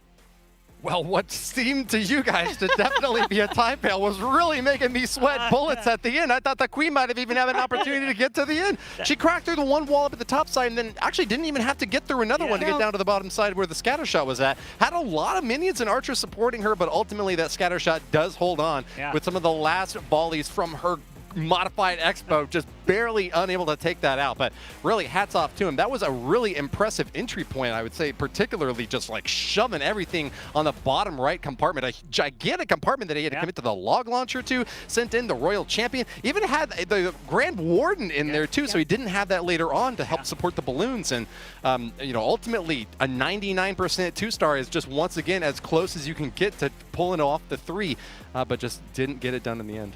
Yeah, I think with not clearing out the base, the Yetis actually going off course, that was the biggest problem with this. That could have helped out quite a bit. But we are now on to time to throw, trying to pick up where they left off. They have a 1-star lead, 1 building lead, and it's up to Demo to keep it going. We yet again get to see the Inferno drags, but with combined with the drag rider, some rocket loons to start clearing out the path and navigate what he needs to start this one off, Carbon. But look at this, we've got the 5 Skelly spells to really help come through, and that's going to help out with the heroes as well on the outer edges of the base. Yeah, using those skeleton spells to provide that distraction right off the bat for his balloons. The Inferno Dragons, as he makes his way in towards the scatter and the Eagle at the same time. Usually you tend to see an early Warden ability, but remember the Town Hall is down, so we don't have to worry about the troops pathing all the way back to the Town Hall, as he can use the skeleton spell eventually onto one of the singles. There it is right in the middle. but he does have 7 more free spells to use. Yeah, these freezers are going to help out quite a bit. Drops the final Skelly spell to help out with the King and Queen, so they have enough power to get through the scatter shot on the back and get through that defending AQ, and this is really what you want to see. But the Inferno Drags are starting to thin out. They need to get through that single targeting Inferno, and this is where the freezes need to carry them on. There's another single that he has to worry about, so the Royal Champ is going to have to come in and work along, and that's where you see her coming in from the 3 o'clock side of the base, taking on the defensive line and trying to hold on to the ability as long as she possibly can. Yeah, with 2 more free spells and a poison, which can be used on skeletons that pop up near maybe the Town Hall or the single target Inferno area. As the Royal Champ's ability is about to go off, decides to invest another freeze here, and he's going to get it with over a minute left. He's happy, he's cheering as the RC ability goes off, and there goes the final defense, swagging the poison, doesn't need it, and Demo with the triple for time to throw, and that is brilliant there. So now they have the 6 stars out of the 2 attacks, and that is a fantastic start for them. That's a beautiful start. Yep. This is where you want to be, and this is exactly the same start that we saw in the last war. I mean, you called it. Yeah. We're probably going to see very similar approaches from these teams because they've seen each other. They've been watching each other. They know what to expect for the most part. Yep. I'm just waiting to see some of the switch-ups, especially because Woody was asking about defenses. Yep. Badzinger, we've got Dima, who is known as the Trap Master. I kind of think we're going to start seeing some defenses coming in towards the back end of the wars today. Yeah. But we'll see if one of these 2 teams can actually try and defend, especially knowing that Synthé loves his Skelly Donuts. Indeed, he does love his Skelly Donuts, so maybe keep your Clan Castle Inferno Towers far away, and even the Town Hall far away from each other, so you can't get some insane value, because Synthé is one of those players can use spells to take out Town Halls. That's just crazy. That's just absolutely insane. But another thing to think about for the defenses is these teams actually knew who their opponent was for a little while. So they have a little bit of scouting, right? They know they've played these people before, but they've been able to potentially build bases for these matches, and kind of a little bit more preparation can go in versus a regular war where obviously you have totally different from a friendly war just like this, where this, you don't have much time. You only get the 8 minutes for that very first attacker to plan their attacks. And when we see intricate queen charges, wall breaks in the very beginning of attacks, it just makes it so much more impressive. It really does. And, you know, you're seeing a variety of style of attacks. Yeah. Yes, we're seeing more air-based attacks, but there is still going to be some ground for sure. You will see this today because we do have some ground attackers specifically. I would have expected from Kingsman, knowing he's the hybrid master, but opting to go for the Lala with this one, likely because of the bases that they're throwing at them, knowing these things.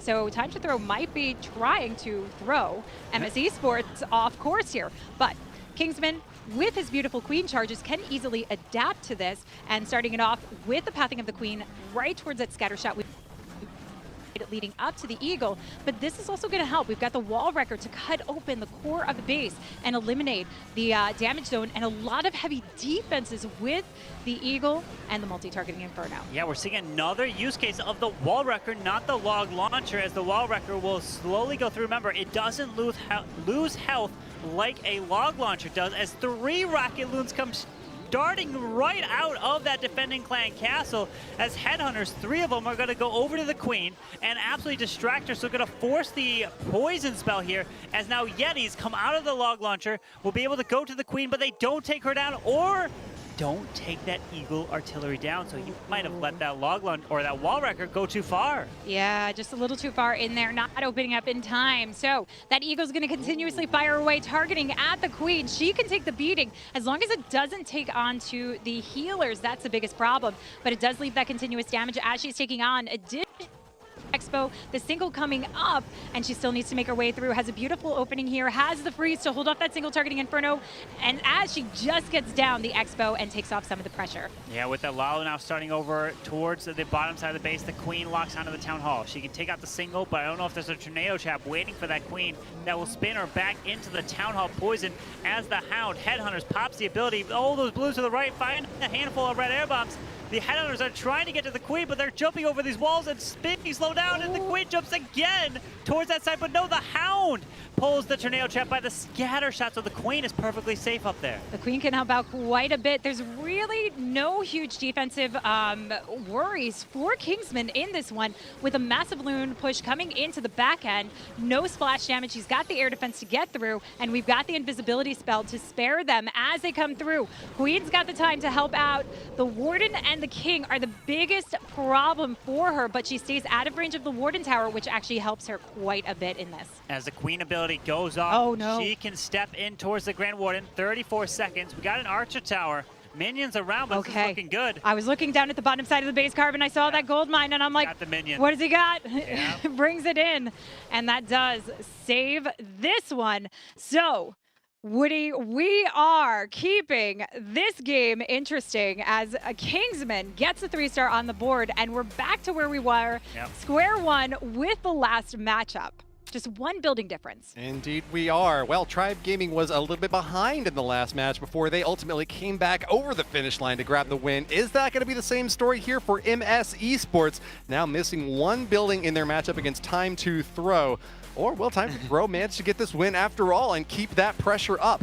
Especially want to give a shout out to Demo, though. In a war series that has seen an average attack time of over 2.5 minutes, even sometimes with time fails, Demo just pulled off the quickest 3-star that we have seen yet in just 1 minute and 54 seconds. So congrats to him and that Inferno Dragon army, showing us that Lava Loon is not the only attack style that can get a quick hit finished easily. We also saw Inferno Dragons get a really overwhelming finish in the first round, and so I'm kind of wondering if you've got the right base in mind, are Inferno Dragons maybe the strongest troop in the game? Well, Inferno Dragons are really strong against single target Infernos if you can bring skeleton spells and a bunch of freezes to provide the distraction, right? When you go up against a bunch of multis, then you start to hit all those Inferno Dragons, you pull traps, and they go down really quickly if you don't have them protected by a Ward and a Tome.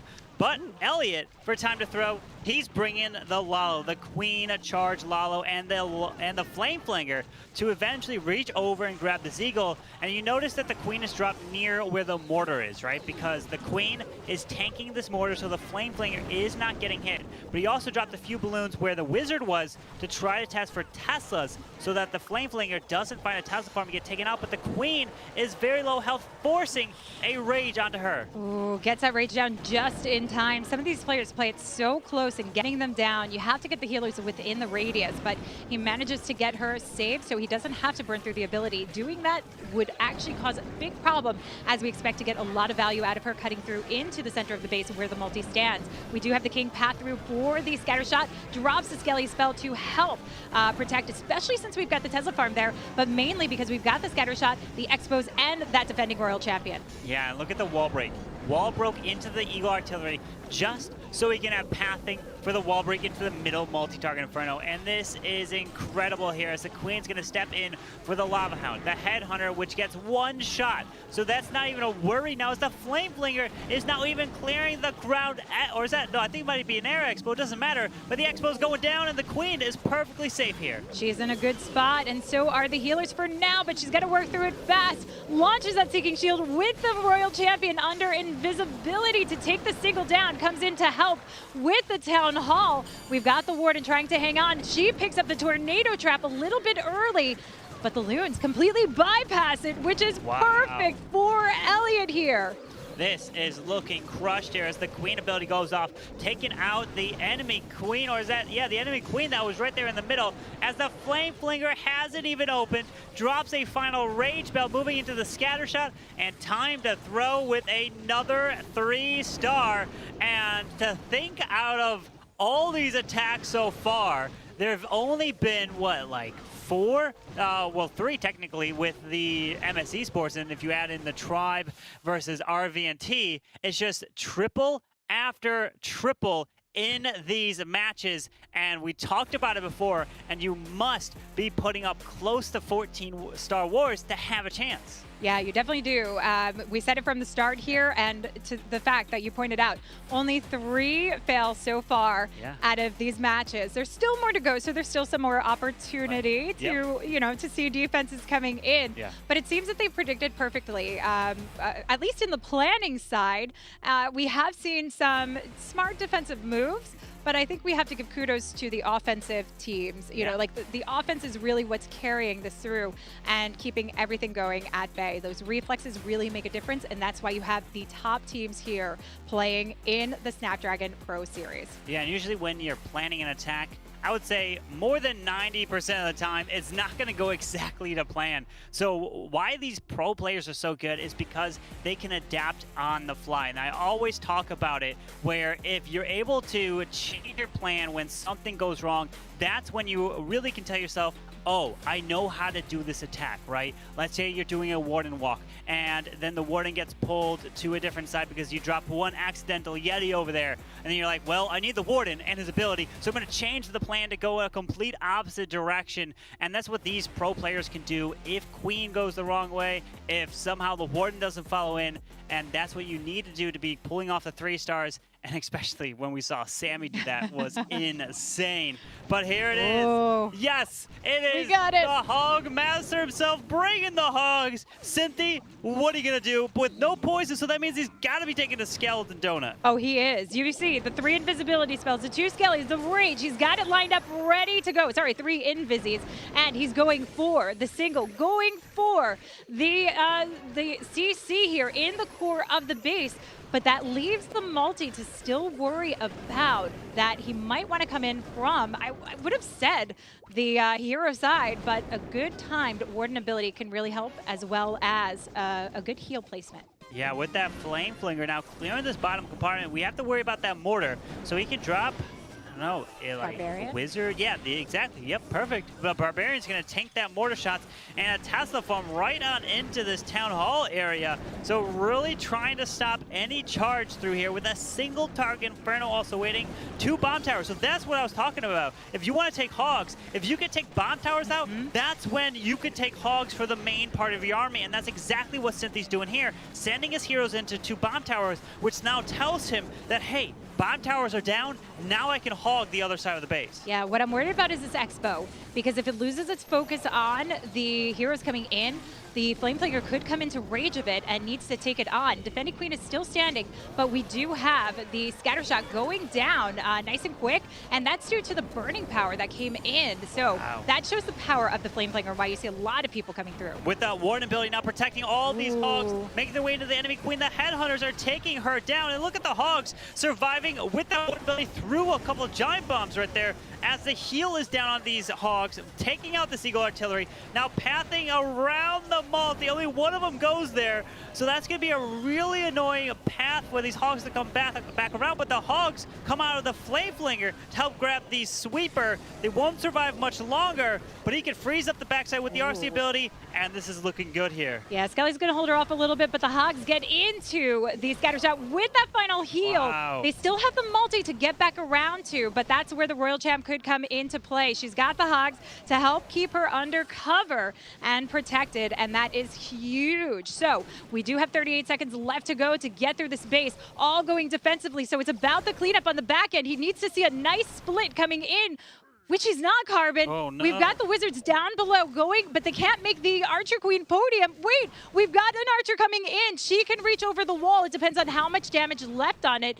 Wizards also have this done, and he's got the 3-star just coming in there. Woody, another triple coming in on the board here. Super powered attackers all across the board, and hats off to Cynthia for bringing in the Hog Riders and getting that job done. And great read also with that Flame Flinger, being able to pick off that Scatter Shot over in the left side, just with the tick damage from the fire that was coming in afterwards. So really well planned and executed attack.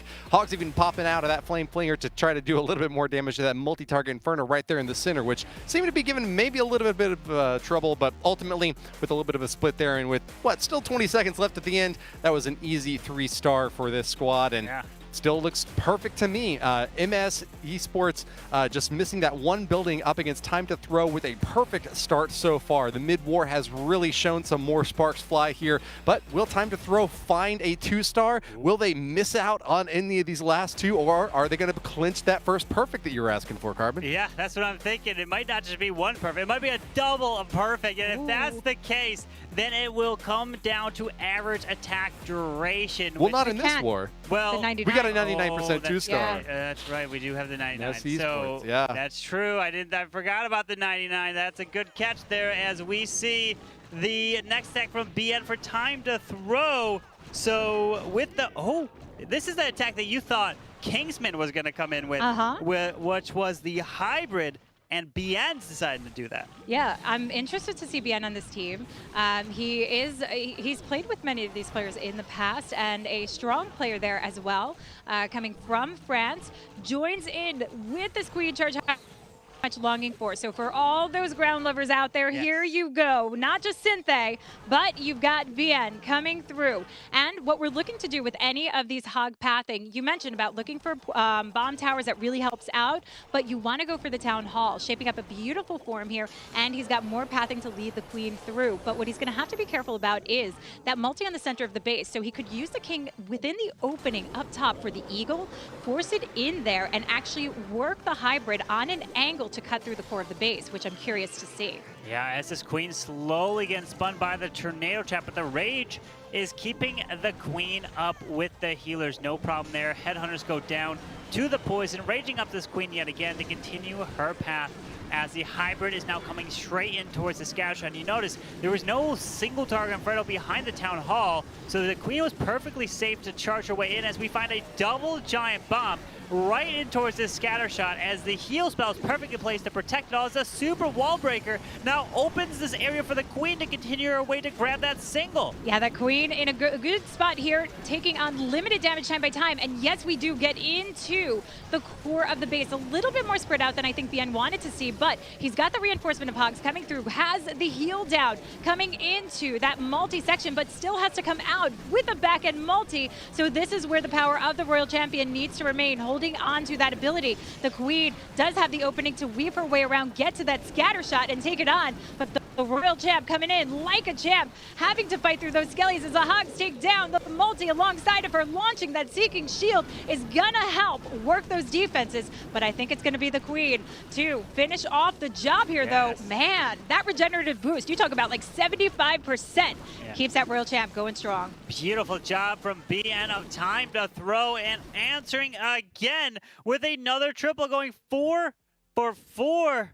Oh my, what a beautiful hit here for Time to Throw, and they are on pace for putting up that perfect war, and we came so close with MS Esports. That was the 99%.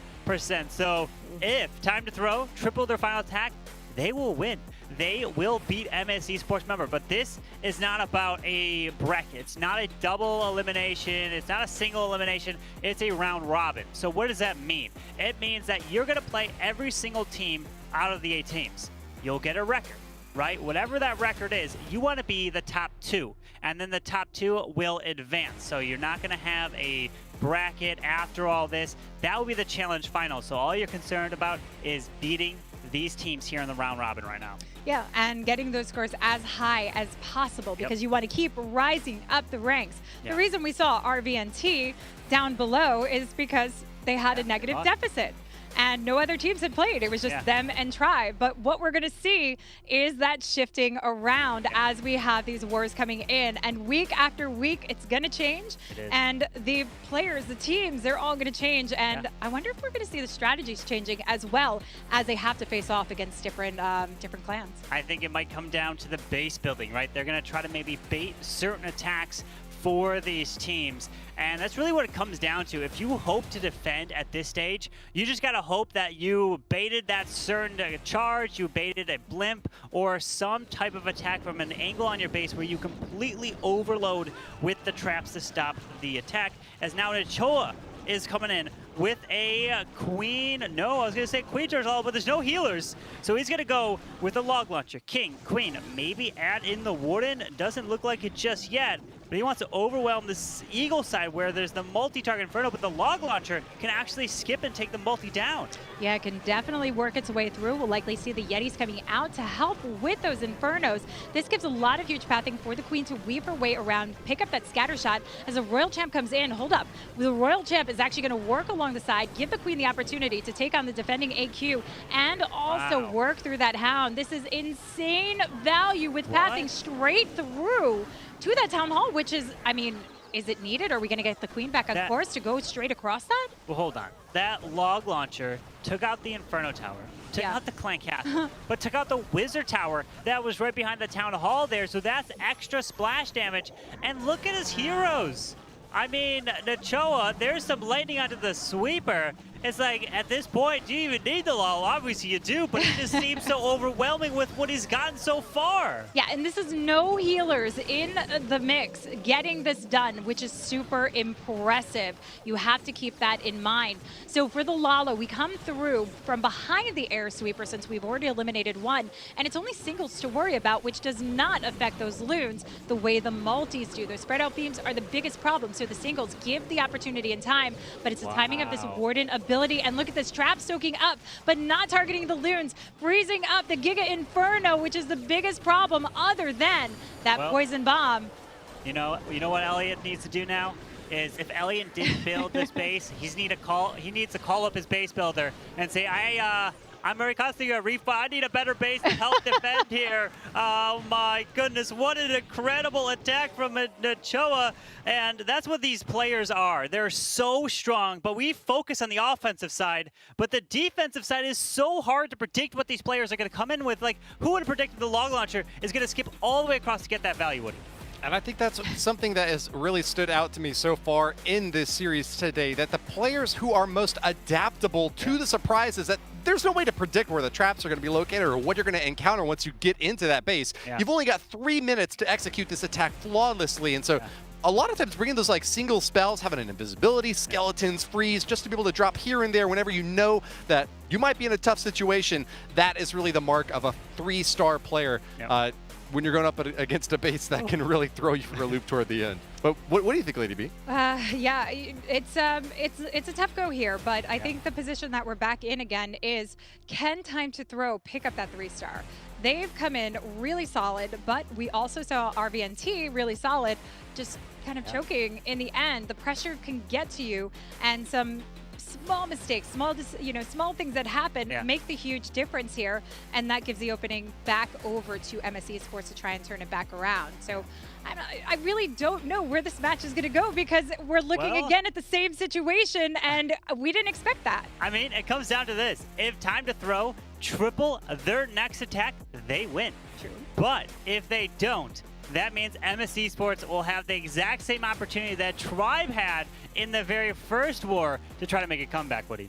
Opportunity for the very first perfect war of the Snapdragon Pro Series Challenge Season Tournament. We've had 14 stars from both of our squads so far, but Time to Throw are going perfect. Can they clinch the victory here and now with the last triple? Give it all you got once again. iPro is in it to win it. Ooh, iPro coming in with the Queen Charge Lalo. 21 loons means we're not going to have a full Lalo push. This is going to be cleanup, but starts off with the Yeti Blimp to get the value of the CC lure and take down that multi-targeting Inferno. It not only does that, Carbon, but it shapes up the pathing for this Queen. But she gets low health, saves the ability, and she is on target, but he doesn't get the multi down, which is actually going to cause a problem with the pathing here. It depends on if the Queen will walk in. He could use the Royal Champion to grab it. He doesn't have a Dragonite or anything like that, but we will see the Queen potentially walk her way, obviously to the left, because the right was a little bit funneled so far with that blimp, and we were not able to grab that as the Queen did clear the Lava Hound and all the pups there. Yeah, losing those the Lava Hound, she takes it down, looking good so far, but we do have to worry about getting that Queen back. Done. Yeah, with that Queen, she'll eventually make it her way towards this left side. And remember, the Clan Castle can be a huge issue as you're trying to make your way eventually towards that Town Hall. And And remember, the Town Hall being on the bottom side, there's those walls near that area. That's for smash-style attacks that will help push and take the Town Hall down as the Royal Champion and the King is in towards the Eagle Artillery, as he was able to grab the multi, which is going to really help this Queen charge with the healers. Absolutely. Now the Queen taking down that scatter shot is huge. She gets back on course, but how much did this cost in time is a bigger question. She still has to make her way through, get to that Town Hall, but the wall breaker is not giving her the access that she wants. And with that Queen charge, continuing her way in towards the single and that Town Hall. Will she be able to reach? Oh, no, he's deciding to start the Lalo for the Town Hall. Okay, so that's going to switch it up here. Queen's going to work her way through, takes down that single targeting Inferno, and we work along coming into that Town Hall. Warden has to hold on to this ability.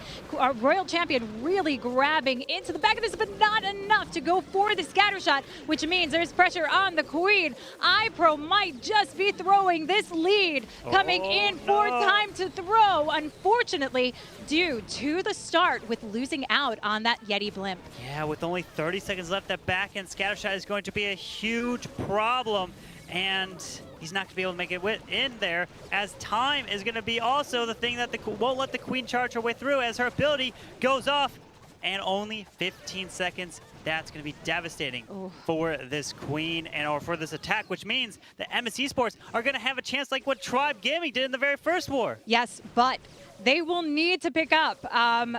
They would need to pick up the 3-star in order to do it, because. Well, 2-star would actually cost them the war in this one. So that's what Time to Throw is hoping to see, the defense coming around. And if that happens, they'll be in a good spot. Yeah, a 3-star that could come in from MS Esports would be the win because of percentage. We're looking at that. It ended up with the 87% 2-star, so that is such a low percentage. Obviously, it's not going to be up toward the 99. So a 3-star for MS Esports. They win this match. They'll be a 1-0 just like a Tribe Gaming. And to think that you could have all triples leading up to the final attack, and then if that last one fails, it could cost you the war. Yeah, and that's a tough spot to be in. Exactly what we saw in the last one. However, you said Elliot wanted to see, he needed a refund on his base. Maybe now he can get that refund and get a good base coming in for the final defense. But who have we not seen actually come in yet? Has it been Arium, who typically hits last? I mean, we're waiting to see what Arium is. What?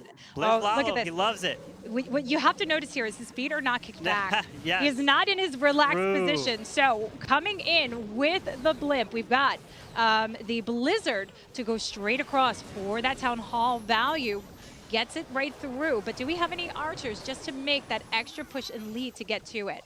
As the Blizzard lands with the Super Wizards taking out that Town Hall. Visibility spell still being utilized, which they can chain to take out the defending King, which is going to be nice. You don't have to worry about a King at all in the attack, but a triple Ice Golem comes out of this Clan Castle, which means he can just lure it to the corner and take it out with a poison spell. Queen, no worries there. Yeah, a little waste of time, but with the poison spell, it actually makes it work a lot quicker coming through. So drops the poison spell, gets it in, and this isn't going to waste too much time for her, but does need to ensure that they're taken down before going on with that Lalo. We still need to shape up the course with the King, gets the wall break open while this is going on, which is a great time saver here, and Loons shaping up what is needed to get into that scatter shot position. Already seeing the lineup of the Ice Golem coming in to tank for the King and the Queen. This is going to provide a lot of backup power.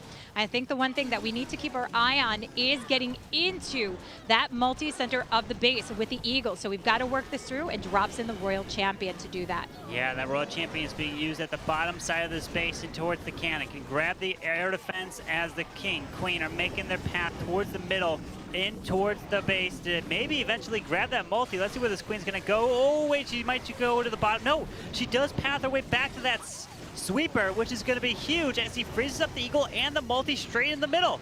Yeah, the multi in the middle is what needs to go down. That Queen right there going for the eagle, but the Loon's coming in through the Warden's home is going to help out as she just snipes it down coming through. But look at this. We've got the single in the back end to worry about. The Queen's not going to worry. She's going to take care of the cleanup. The Loons are going to swap through, drops the freeze to get that Royal Champ in to take it on. So the Loons can work through just a Battle Builder hut and some back-end reinforcement to help this one out. And just like the first match, the 3-star at the last attack clutches it to win the war. Pressure was on the line, and Arium comes through clutch for MS Esports to get the first victory and take down Time to Throw in another 14 to 14 star performance. And that's what it's been so far. There's been a total of only 4 fails out of all of these attacks so far. Out of what, the 20 attacks? Yeah. That's absolutely incredible. Congratulations, MS Esports getting the first victory.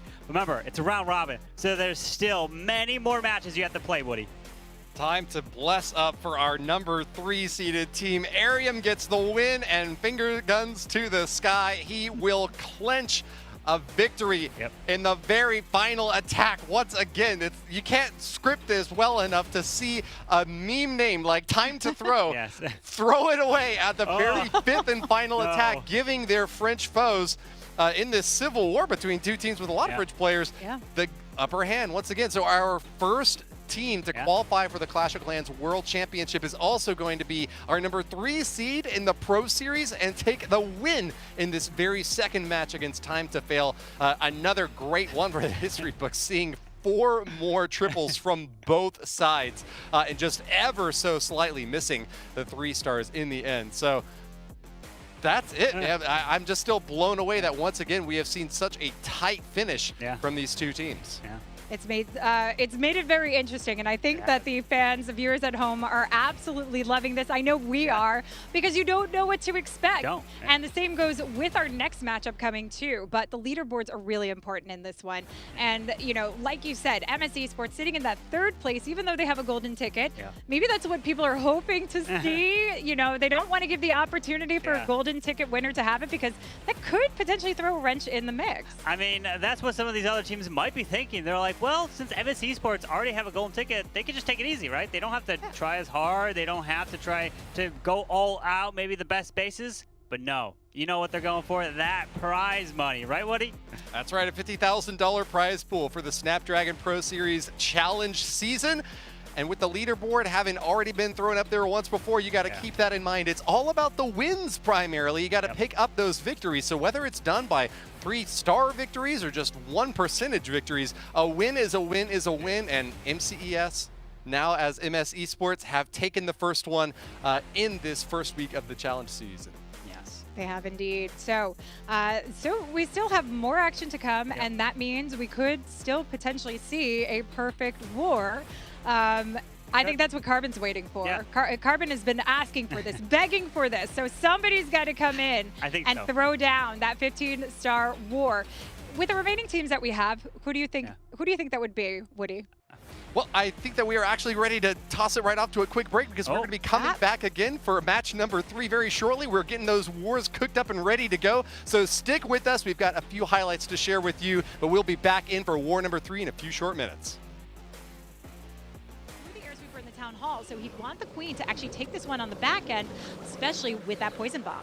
And look at that Lava Hound pulling 3 Seeking Air Mines right next. Drop down, and this means we've got a 3-star start to the war, Carbon. Yeah, beautiful job for Time to Throw. Starting just yet, they probably are going to just be delayed a little bit as the Warden and his ability protects the King ability and the Log Launcher through the whole bottom section towards the Seagull Artillery. Ooh, but we got to keep her going. No, she's going to go down here from the small bombs. One hit from the single. Down she goes. The Warden's going to try to help a little bit, and the Sweeper's going to push these balloons back, as the jump spell will give this Queen access straight to the... Take down some damage for these Loons. Not that it would matter so much, but she needs to pick up as much as possible, and she is dying out. One more freeze left to go, but do you go for the scatter shot or do you go for the single? Goes for the single. Keeps that Queen alive, but the Loons will suffer. And this means with a landlocked Queen damage, this is getting close. 7 seconds. There's gotta be one She's got to need one shot to get this done with the archers helping out. Can he do it? Wow. That's going to help out with the heroes as well on the outer edges of the base. Yeah, using those skeleton spells to provide that distraction right off the bat for his balloons. The Inferno Dragons, as he makes his way in towards the Scatter and the Eagle at the same time.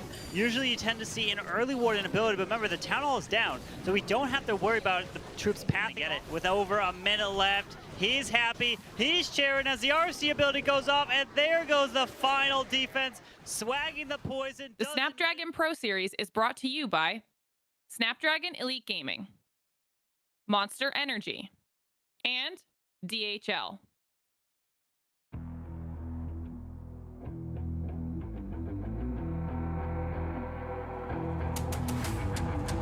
I gotta get it, I'm on the mission, snap any minute, casually when it stop tripping on me, stop dissing on me. We had fun together in so many times. I think that I will take food because I like cooking very much. And King Pen will choose the place because like mountains and every kind of places like that. And Joker will think about the entertainment because he's a really fun guy.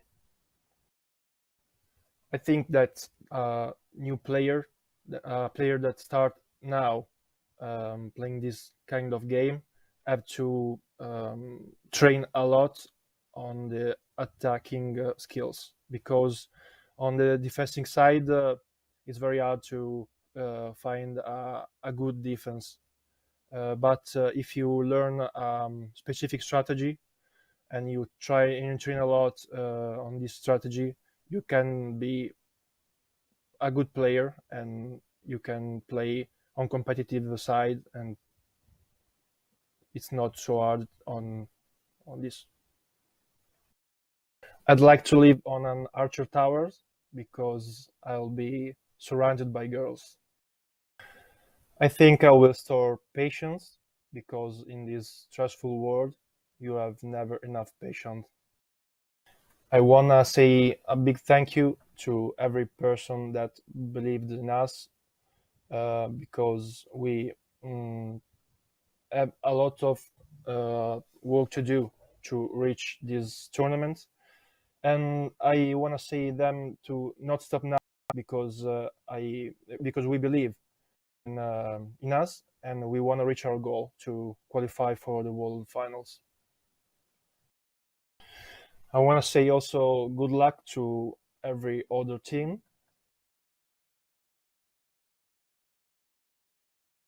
Gotten so far. Yeah, and this is no healers in the mix getting this done, which is super impressive. You have to keep that in mind. So for the Lalo, we come through from behind the air sweeper since we've already eliminated one, and it's only singles to worry about, which does not affect those loons the way that help defend here. Oh my goodness, what an incredible attack from Nachoa, and that's what these players are. They're so strong. Town Hall, will she be able to reach out? No, he's deciding to start the Lalo for the Town Hall. Okay, so that's going to switch it up here. Queen's going to work her way through, takes down that single targeting Inferno, and we work our Royal Champion really grabbing into the back of this, but not enough to go for the scatter shot, which means there's pressure on the Queen. iPro might just be throwing this lead, coming in for time to throw. Unfortunately, are going to have a chance like what Tribe Gaming did in the very first war. Yes, but they will need to pick up.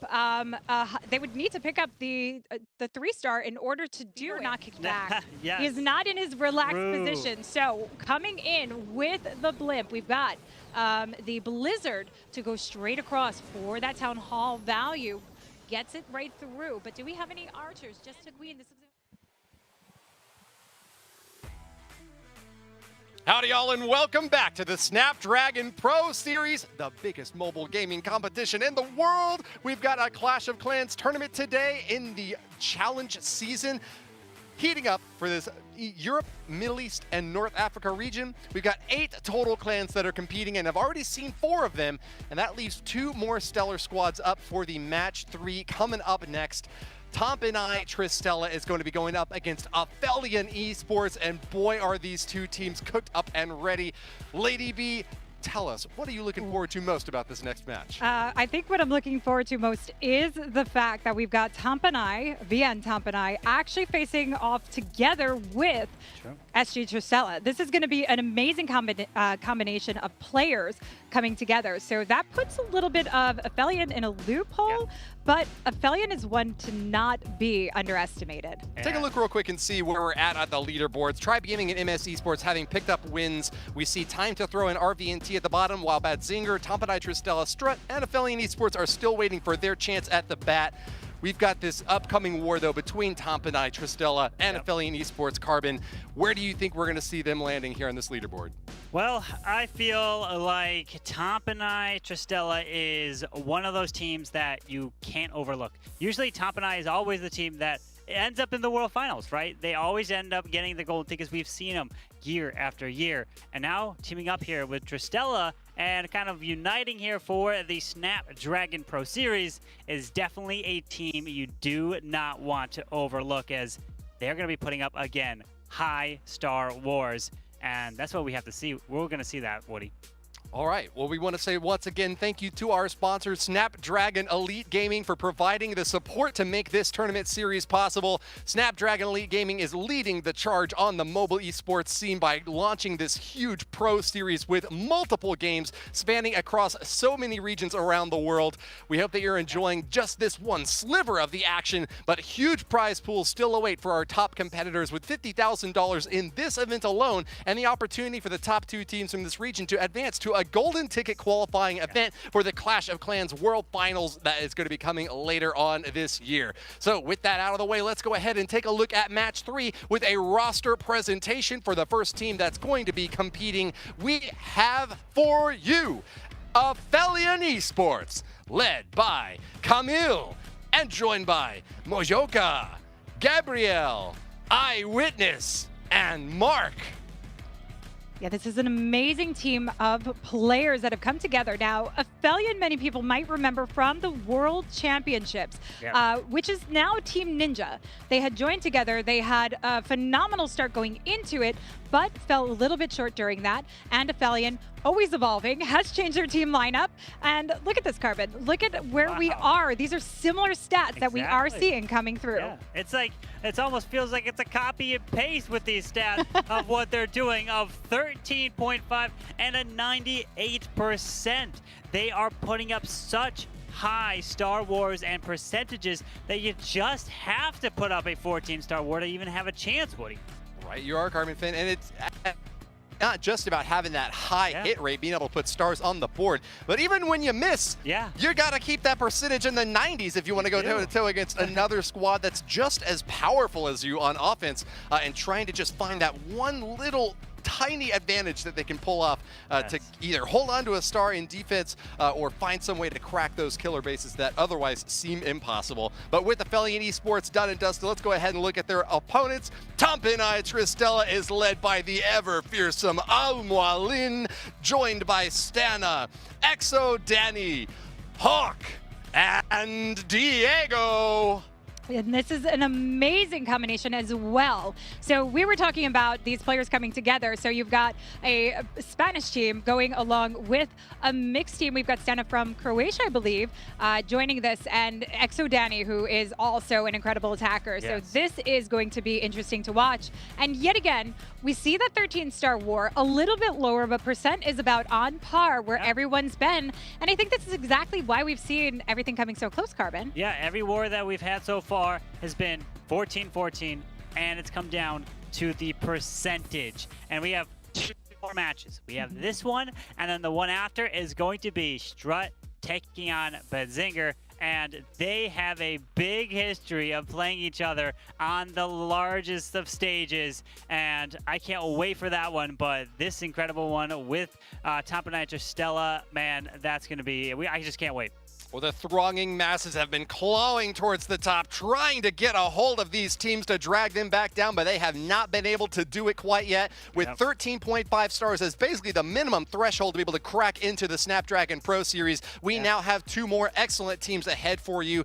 And our fingers crossed for that perfect war. I think we're ready to get into the action. Guys, let's kick off war number 3 for the day. It's between Aphelion Esports and Tampanai Empire. The first striker is Gandalf. Take it away, Lady B. Gandalf looking to say, "Thou shalt not pass," and we shall see if he can get Hawk's base taken down. Starting off with that 3-star. So Queen working her way and no healers. We've got just the use of the Skelly spells to actually keep her going and keep her protected into the town hall. Yeah, as a Queen, oh, she does go her way to the wall break, which is where he was potentially planning for that Queen to go. So the ability goes off, but notice the Queen will not get this Air Expo, which is a huge value potentially for this Lalo attack, as he does have 2 skeleton spells, as this Queen is not going to be able to do anything to this clan castle, as the Lava Hound and Headhunter and a bunch of archers go to the King, which is going to do a lot of damage and slow this King down potentially to not even grab the scatter here. Let's see. Yeah, the scatter shot going to be very crucial to this Lalo, but also getting it. And yes, does get that done. Skelly's coming in also for the additional distraction for the Royal Champion, cutting across to the multi and that Air Sweeper, which could come into a huge amount of play. But we still have the defending Queen to worry about, but that might not be so much of a worry, depending on the Lalo, how it comes in with the Headhunters and the Warden ability. But this King not making his way through. Expo stands up, which leaves a lot of opportunity for some difficult pathing. Well, that RC got some fantastic value, grabbing that multi-target portal, but the invisibility spell is just off, and that still goes down. The Stone Slammer's going to have to backtrack to the double Archer Tower, help take that down, as now the Lalo, and look at the Hound that he dropped towards the top side. It actually didn't fly straight over the Eagle Artillery. So if there's a bunch of traps, yes, there's not. Those balloons are fine.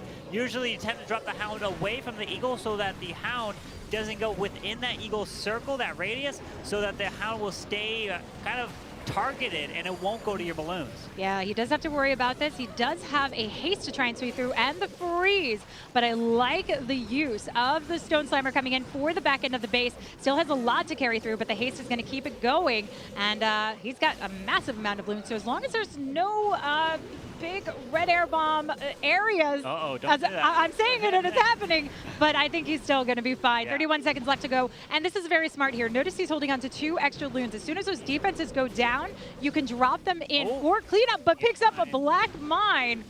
But he's got 1 more.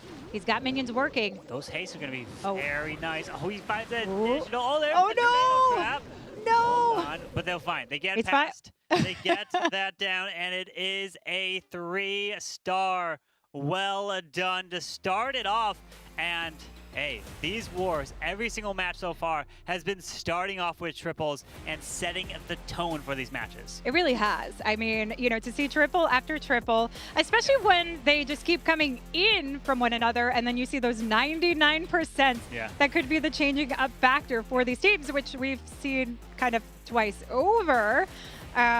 This does maybe worry Tampanai Tristella just a tiny bit. I don't know. Would you be worried, Carbon? I wouldn't be worried at this point, because you know you have to be putting up 14 stars to compete. So really, you'll be worried when it comes down to the final attack. If it's been all 3 stars so far, then you're worried to say, hey, they 3-star, that could potentially win, right? Because they know that they're automatically saying, you know, we're going to predict that they're going to be tripling all our bases. We just got to hope for the 1. Right, the 1 defense out of all the 5 attacks to have a chance. Yeah, so let's take a look and see if there's going to be a defense to start this one off, or if it's going to be another triple on the board. Exo Danny kicking this off for Tampanai Tristella. Again, a newly formed combination just for ESL, for the Snapdragon Pro Series. And this is going to be, I think, an interesting one to watch, because we've seen them doing phenomenal work. We know the teams separately are strong, but together they combine a powerful force potentially, but we'll see what Aphelion brings defensively to try and hold them back.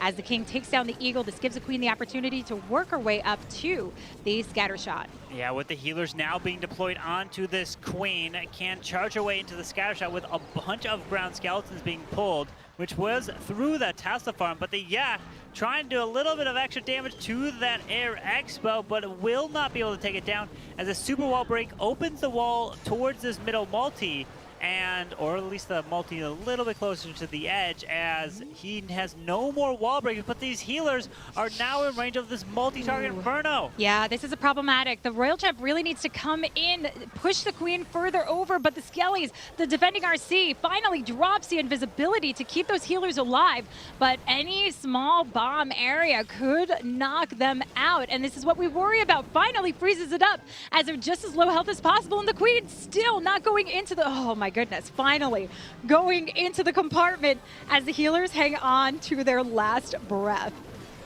Just barely hanging on now, luring that clan castle out.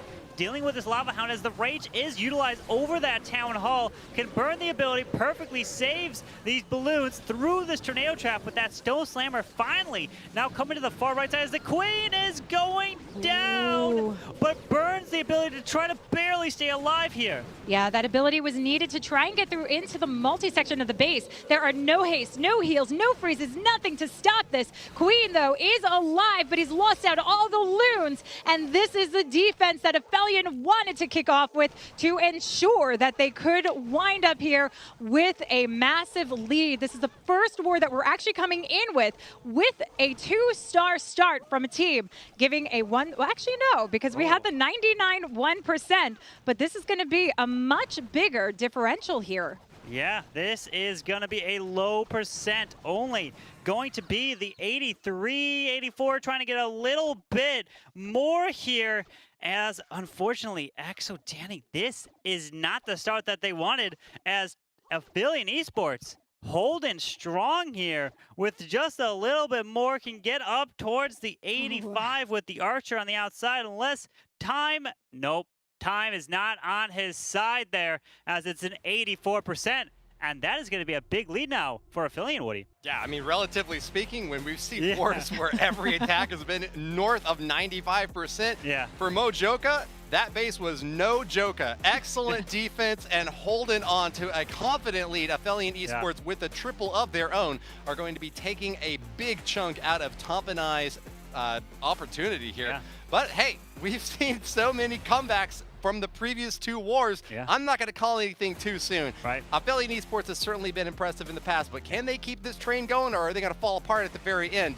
Don't hold up, because the caboose has got to stay attached if you want to go all the way to your destination. Tompanai Empire, and now as Tompanai Tristella, certainly is a squad that is going to keep at it for the entirety of this 5-attack war, and there's an opportunity to come back anytime an opening comes up. And we need to talk about defense, because even though there was a 3-star from the start, you're talking about two major teams that could come together with two different styles of defenses in the mix. So just because we saw a 3-star start does not mean that we won't see the later defenses. That's what we've been seeing. A lot of times, the confidence comes in from the start. You go in with the attack that you were expecting to triple Carbon. Yeah, but one thing we are noticing is we started with Tribe, right? Tribe, the #1 seed versus the 8 seed, and we are slowly making our way closer and closer to the teams that finished about 5th and 4th place, 5th and 6th. So that means these teams might not be the teams that have gotten as much 3 stars. So are we going to see a lower score wars?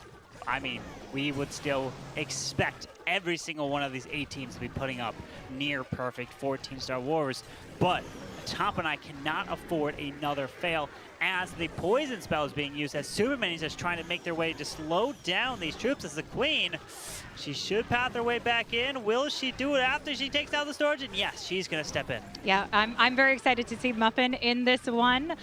Formerly from Penta, now playing with Aphelion Esports. He has some, you know, like if he gets his triple, I mean, I'm waiting to see what he's going to bring onto that camera. But kicking it off, we've got the Inferno Drag riders to come through. And again, we were talking about time and how this is a big factor, an element. Not that they seem to be too worried at this point, but they've already made their attack, and that was probably part of the position, knowing that this could come down to time, seeing these 14, really close 14-star wars, potentially 15-star wars coming in. Yeah, with that freeze onto the multi-target Inferno, the Inferno Dragon absolutely annihilates it, takes it down nice and quick as he continues to path around. And remember, since that blimp was used on the Town Hall, doesn't have to worry about sending anything through a Town Hall with a Gigabomb and the poison effect, which is usually devastating for troops, but he's pathing his way around. We have a bottom air defense to the very corner down there, and he has his troops pathing their way down there as the RC was getting distracted on Skellies, as their ability is now forced, and I mean, there's still a lot to get through. This could be a defense here for Amualin. This could be the defense that Tampa and Tristella need coming into it, which slightly disappoints me because I want to see the shush from Muffin, but it doesn't look like that's going to be the case. We've got that freeze already burned through, and these Inferno drags will have to get through the single and the multi, including the additional defenses that surround. So it's all about percentage and how they can carry this one through. Percentage was lower on the last one, but we are going to see it a bit higher in this one, Carbon. Yeah, pulling a red air bomb here with just under 30 seconds left. The single target Inferno is roasting right through these Inferno Dragons here, as taking out the Arch Tower. The last one goes down towards that single in the middle, so he's racking up in towards the 90% here, which is going to be above Tampanai Tristella, and that's the key metric. That's what you need to keep in mind is, yes, if you fail, you just have to fail higher than your opponent. And that's indeed the case here, and a 96% is definitely. I know Muffin is not happy about it. He wanted the 3-star. That's what you aim for, but if you can't hit the mark, getting as close as you possibly can, as we've seen with those 99%, does come back into play towards the end of the game, as long as they can keep going with that momentum. Yeah, but that means that now Tampa and Tristella are going to have to answer with a 3-star just to keep pace, right? If you can't keep pace, you're going to fall down way too far, and it's going to be so difficult to make that comeback, and the only way to do it is to hope that you get some more defenses, which we just haven't been seeing so far here in this tournament between these teams. Yeah, we haven't been seeing much of that, unfortunately, but what we haven't seen is a perfect war, and it's not going to happen this time around. Yeah, so it will happen one of these times. We got multiple weeks through all this round-robin competition, so I'm not worried at all. I'm sure we will see at least one of them. Okay, so we've got AKA Mammoth. That's how many people from the competitive community know him as. A nice addition to the Tampanai Empire family. And coming through, he is in Italy, so playing here for the team. On the European side, which is why many people might be asking why is Rigo Torres not in this, because he would be playing in North America. Yes. So we do have Hawk with the Queen Charge coming along and sectioning it off to get the Queen pathing the way he wants to go. We bring in the King, but we've got that log launcher to push through in only 15 loot. So this is, again, this is what we do. What do we even call this? Like, because it's basically a Lalo cleanup. It is. It really is a Lalo cleanup, as it's going to be mainly a Queen Charge with an insane Warden ability to protect the King's Barbs. Yes, you want to protect all the King's Barbarians when he pops the ability, so you can get some insane value through the core of the base, which, look at that log launcher. It's just opening up some insane value with a skeleton spell, providing the distraction for the World Champion to continue to get her value on the far right side. Yeah, this is a beautiful split, but we've got the Tornado Trap opening up, surrounding those Barbarians, but we've got a Rocket Loon sneaking through quickly to get into that multi. Yetis are going for it to help out, and we've got the King backing up for support, so this is picking up an immense amount of value that is needed. The Queen already on course, leading to the Town Hall. It's just those loons that need to take care of a little outside cleanup here. Yeah, as the RC ability goes off, skips Poison Spell on the Lava Hound to take down these pups, but this Queen, notice, still has her ability intact with another 2 rages, freezes, and invisibility. At this point, he's got 11 balloons left. Freezes up that single target Inferno, which is going to allow the Royal Champion to take it down. That's clutch. My goodness. So that it doesn't lock onto the Queen. Yeah, and the Yetis, the Yetimites taking down the Warden Tower, that Royal Champ value. This is insane. Like, he needs no balloons in this. He could do this just with the Queen alone, but not wanting to risk anything. Clean up Lalo. Yeah, clean up Lalo. That's all we call this at this point. This is the power of Hawk coming in from the sky, soaring through with that 3-star, and trying to get Tampanai back in this one. They will tie up against Aphelion, but they will still be down on the count here, Woody, and that is the problem for them. So they just need a little bit more of this to actually get back on pace. Double freeze to swag. Hawk's Lalo just comes in confused. Like, where's the base that I'm supposed to be attacking? The base is already completely gone. Yep. Congratulations to Top and I picking up the 3-star there. Gets them back in the race. They are still going to be down relative to Aphelion, thanks to that 96% 2-star that we saw with those Inferno Dragons. But I think that actually the biggest mistake so far of today is on my side. I want to say a quick happy birthday to Hirez. He's been in the chat, and as Tribe's leading player here earlier today, didn't give him the congratulations in recognition that he's due. So happy birthday, Hirez. But back into the fray now, focusing once again on the action. A great return fire here from Tompanai Tristel, picking up their first 3-star with just an overwhelming dominance from that queen. I guess you can call it a Lalo attack, although we didn't really see the balloons coming in until the very end. Yeah.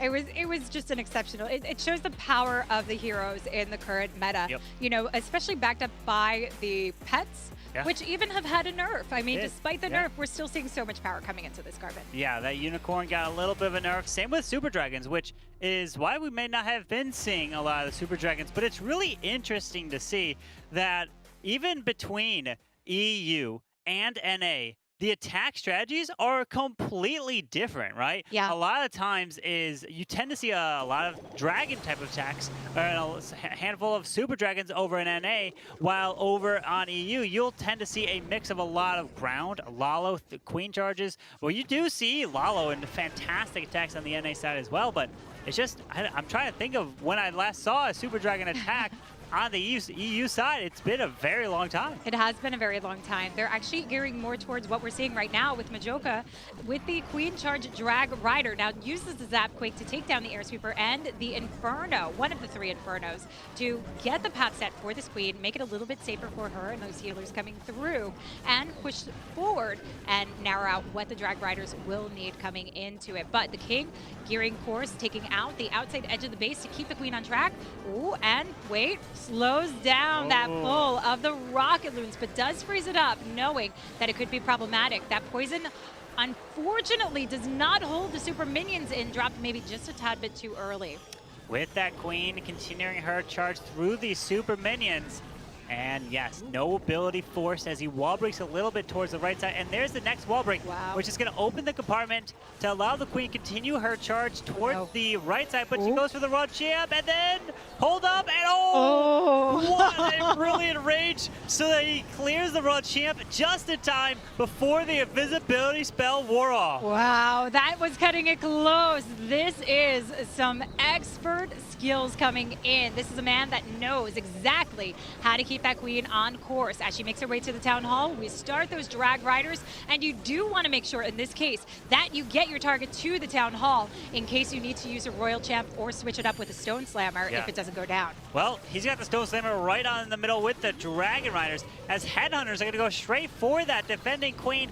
Absolutely snipes her, takes her down as the queen can burn ability for the town hall to try to stay alive as these dragon riders are pathing the way. RC ability just goes off, pathing the way in towards the back and multi, and then the air defense is waiting back there. But once these defenses go down, the Royal Champion will be safe. Yeah, Royal Champion safe, Queen safe through the poison bomb area, and actually was stalled off quite a bit by some skellies, which allowed that to work through. But she, of course, has this ability to burn across with 37 seconds. He knows we've got the heart up. He is happy keeping Aphelion Esports in the lead with this 3-star. Yes, the 3-star indeed. With just about 25 seconds, he's got minions in the core. He's got the troops around, and we've got a low battery as well. But it's not going to stop him, as it is a 3-star brilliant for Aphelion Esports. Wow, beautiful job. And Tampa and Tristella are going to have to do exactly that of 3-star to stay in this one. They definitely are, but they're going to have to hold the defense as well on top of it, since they are considerably down with the 84% over that 96% that came in.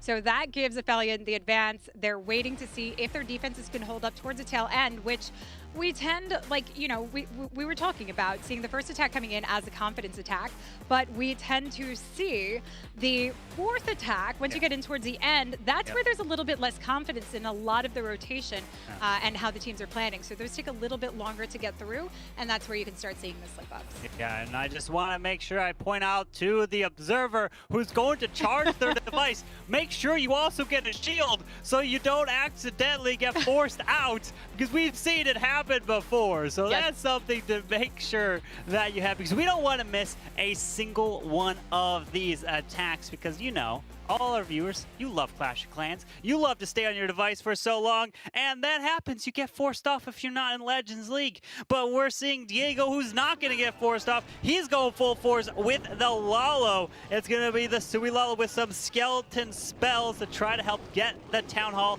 and all this value. Yeah, he's got the Queen heading towards that Town Hall area, but we do have the CC to contend with as well. But this is just going for shallow value initially as he works through. He's got a great setup to get the Queen in. Nice distraction working along, and to ensure that the Queen makes her way through this, we bring in the King. Now the Tesla farm actually draws him in, but uses a Royal Chant to ensure that he stays right through to the defending Queen and that scatter shot. As the Queen is locking on to this Town Hall with the ooh, okay, the King's ability goes off to the left by the Royal Champion to help clear this whole area, and the scatter shot. The poison spell is down on some of these headhunters, but the super minions, and there's the additional poison as the super minions are gonna go down to it, as the Royal Champion's ability is gonna go off, but not going to be, oh, but he does invest the invisibility spell to take down the single target Inferno. One more shot, yes. Nice, but the multi still stands, and that's gonna be problematic for this Lalo. It could still trigger traps, especially since it's going across that open area zone that we could expect to see. Well, we know we're not going to see the Teslas because we already picked those up at the start there, but we could see some air traps cutting across, so that means his warding timing is going to be critical in how he uses it, but he does have a heal that can help out quite a bit. But Dragon Riders are going to path their way into the Eagle Artillery and take it down. Warden ability goes straight off to help take down the enemy Royal Champion, freeze onto the sweeper.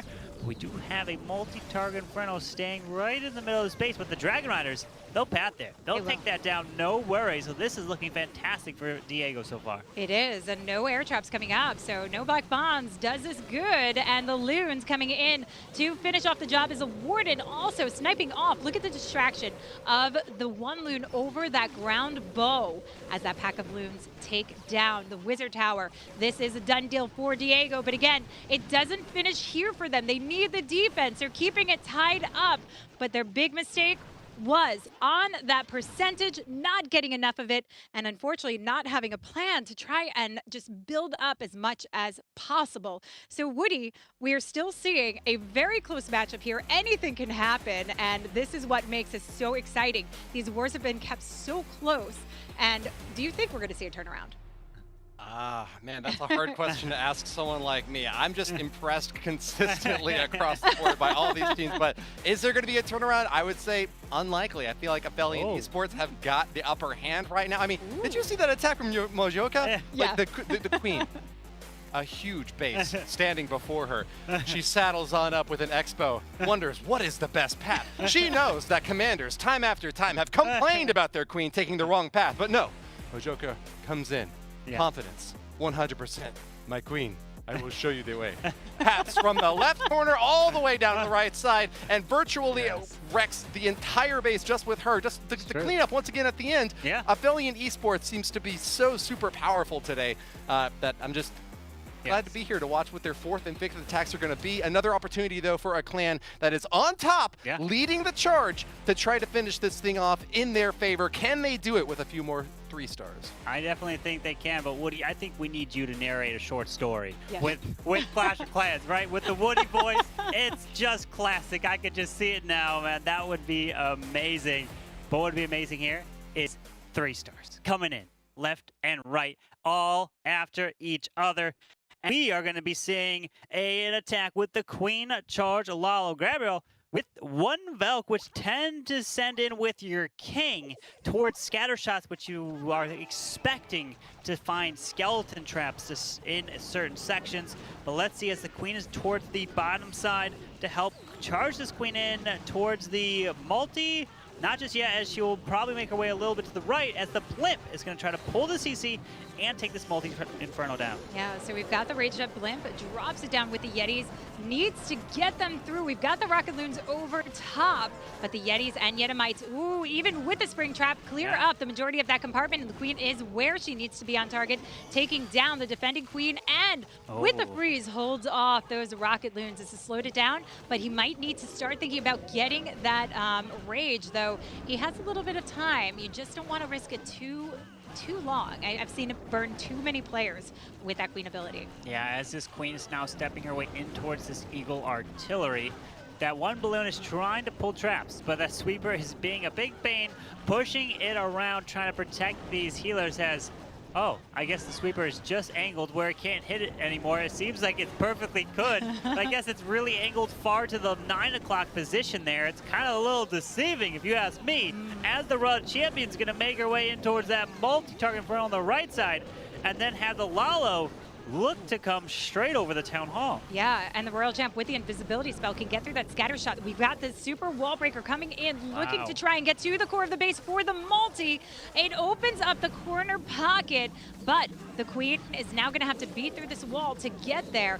Won't have quite the angle that she wanted, but getting that scatter shot down was huge, and we come in straight to the Town Hall. The Queen's got the opportunity to get in, works her way through with sheer force, is what she knows very well. And those healers survived. Wow. Queen doing well through the Warden Tower. Absolutely incredible as the Warden ability goes off for those balloons. Rage onto the Queen to keep her going, and even has an additional Rage and a haste.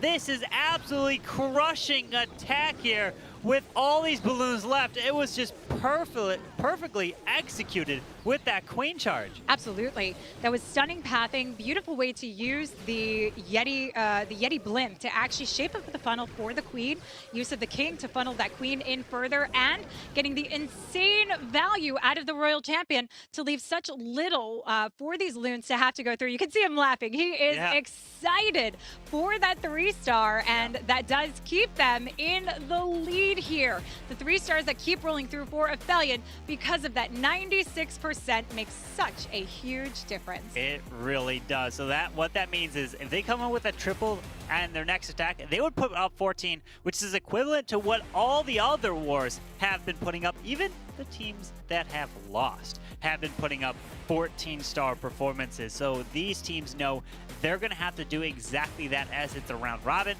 They're all going to be playing each other through the multiple weeks of competition, and then the top 2 out of that will advance to the challenge finals. And that's what they're trying to do. It's not going to be a bracket, a double elimination, single elimination. Here it's just round robin between these EU and MENA teams to find out who is going to be getting kind of the most points. The wins is what kind of matters most to then be overall number 1 or the number 2 team. Yeah, those wins are going to be important into keeping you rising on the ladder board and staying where you want to be, but the star count is eventually going to matter in this. So the more 14, 15 Star Wars that we've not even seen yet, the better it is. But these two teams are still tied up at this point, and Tomp and Tristella are still waiting for one final defense to come through, but they definitely need to come in with the triple to put the pressure on to Aphelion. So let's see if Exostana can do this and put the pressure on with the 3-star as he starts walking this charge through into the Town Hall to go for. We've got another hybrid. So for all those ground lovers out there you go. Yep, with that Queen to charge into the Town Hall, you always have to worry about where the Inferno Tower is. And look at that, single target Inferno behind the Town Hall. Why is the single target Inferno behind the Town Hall? Well, the reason is because when you have a clan castle that's near, you tend to try to put a lava hound.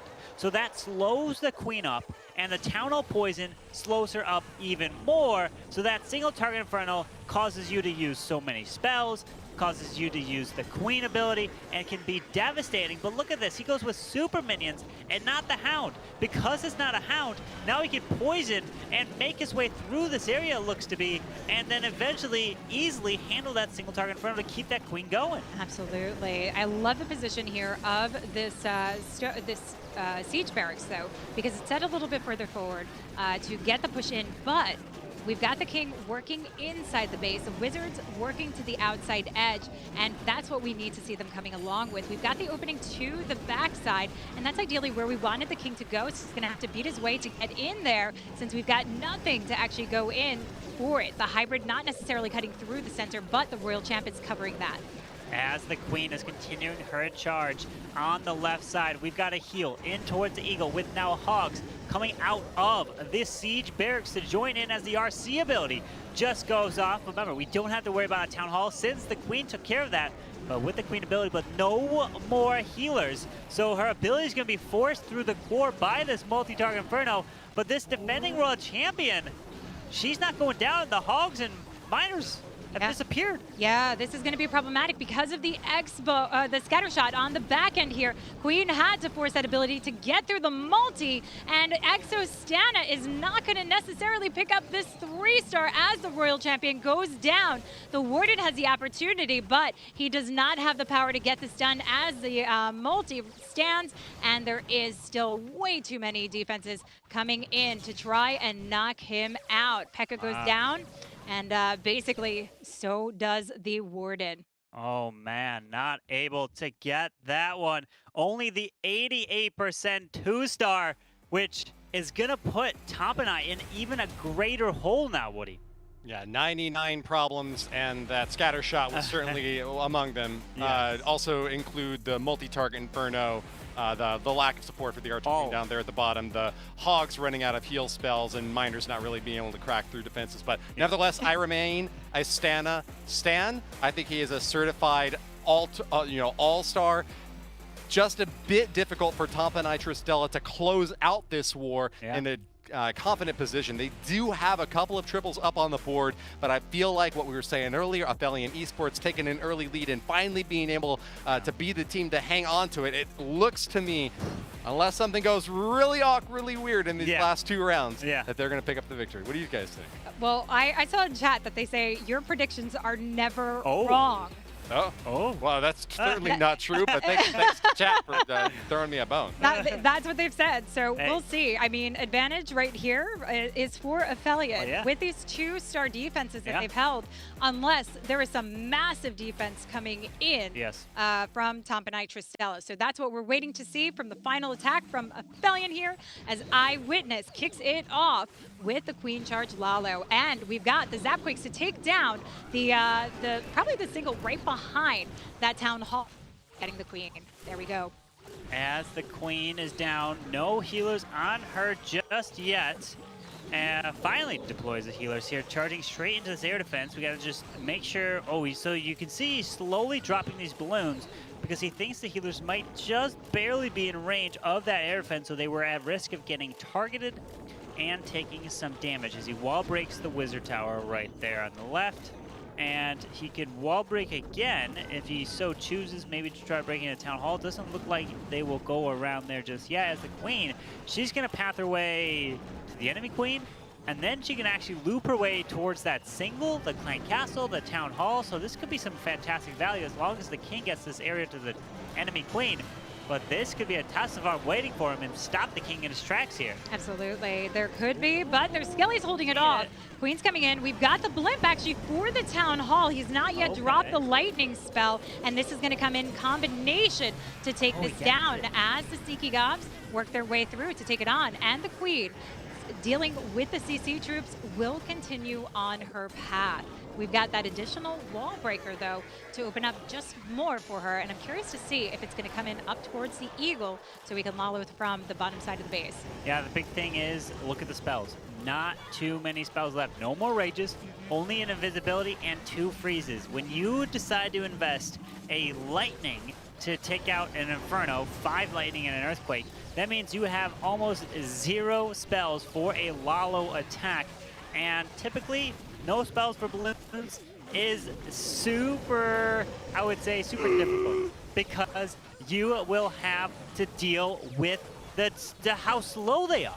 As the Queen is now pathing her way to take out that core multi, which is brilliant, as the Raw Champion still has her ability making her way towards the multi, and the backside multi. Her ability goes off and trying to take down the enemy RC. Yeah, trying to take down the Royal Champion here. She does successfully and stays alive with the healers here, but gets sucked up into the Tornado Trap, which actually isn't a bad thing because it retargets the scatter shot on the Loons, which are already through the Warden ability, freezes it up to ensure that they don't take on any extra damage. We've got the invisibility spell. That might need to come into play if the Queen doesn't walk through the opening, and it looks like she's going to go to the bottom side of the base here.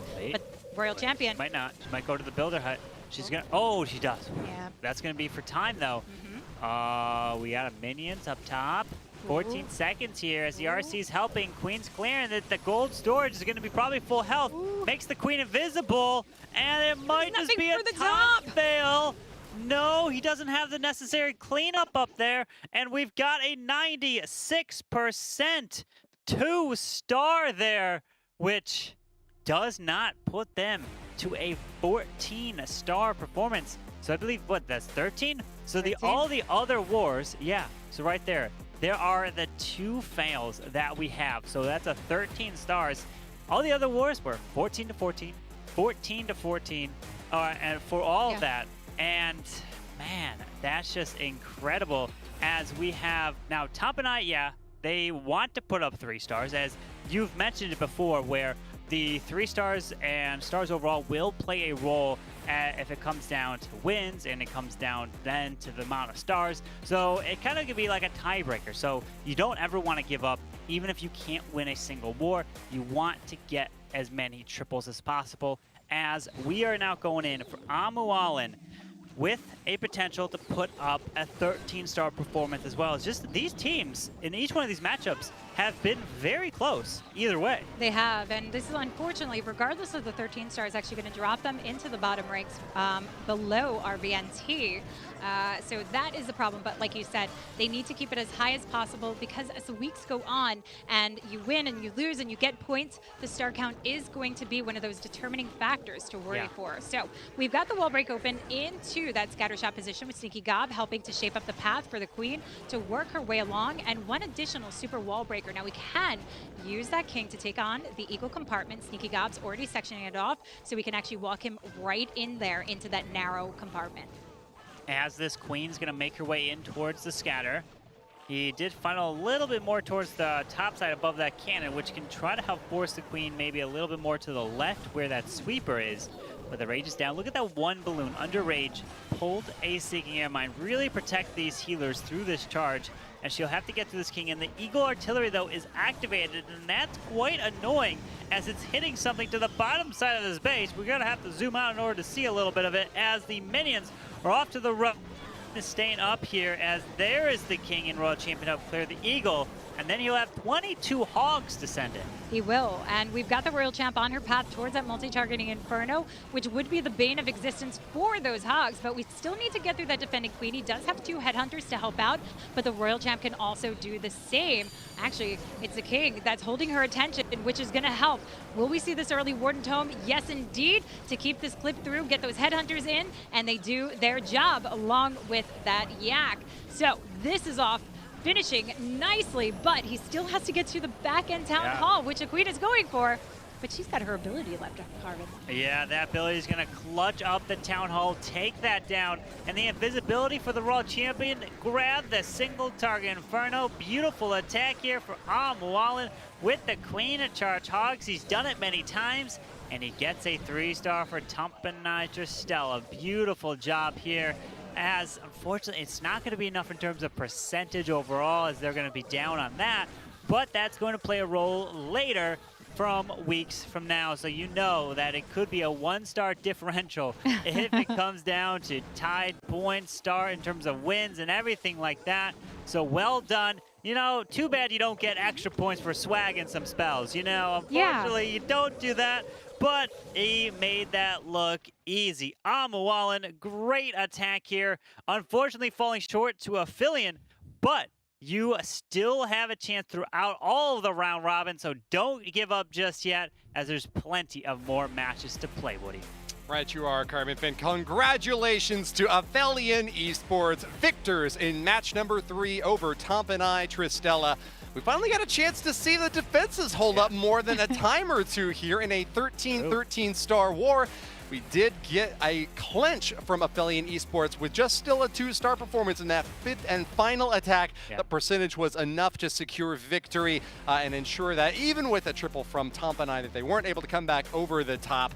We are going to have another win now up on the leaderboard and cracked in for Aphelion Esports, a squad that is always evolving and showing us what it is like to be up here, up at the top. Lady B, what are your final takeaways here from this third match? Final takeaways are that Woody does make correct predictions. So I'm going with the chat here. Yes. Woody called that one and got it right. It did. But we did get to see the defenses. But we still have another war to come that I'm expecting to see some defenses with Dima, known as the Trap Master. Yes. But what do you think, Carbon? What's your takeaway from what we've seen, especially going down to 13 stars in this war? Well, my takeaway was that these two teams seem to be evenly matched, right? Every single matchup has been that 14-14 for the first two, 13-13 for that one. But now the question is, what is the last matchup, which is between Strut and Badzinger, gonna be, Woody? We'll have to find out.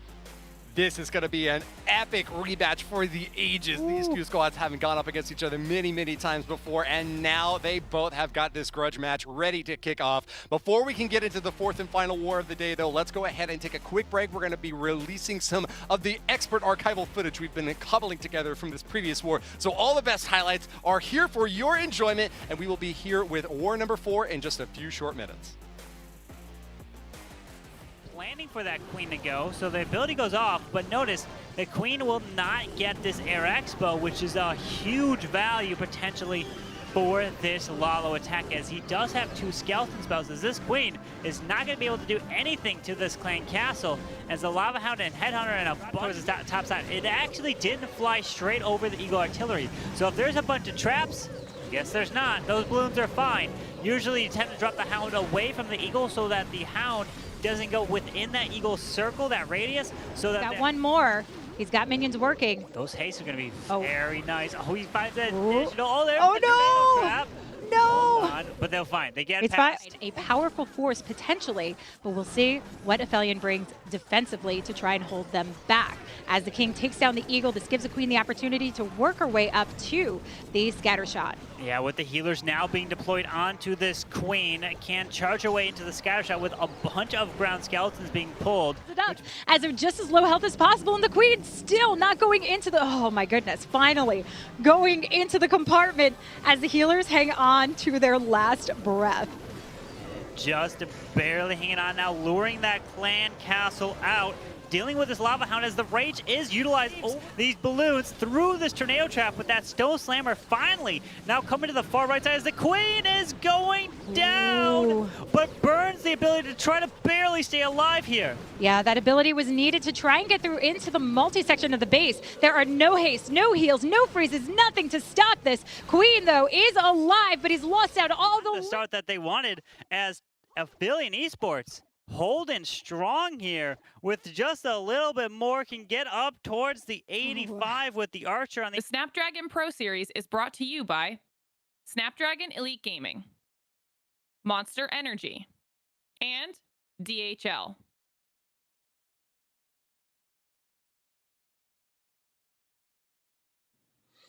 I would say work, because we are not a team full of individual talents, but we win wars by working together.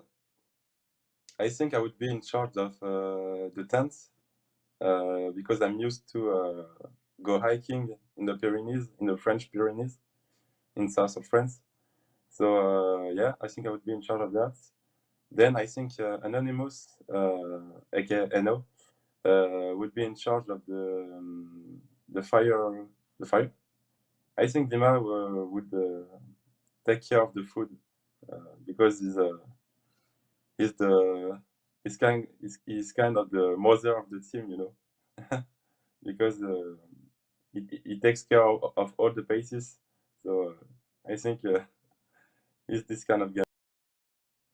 I think the main advice I could give is just work, like play hours and hours training on some specific armies.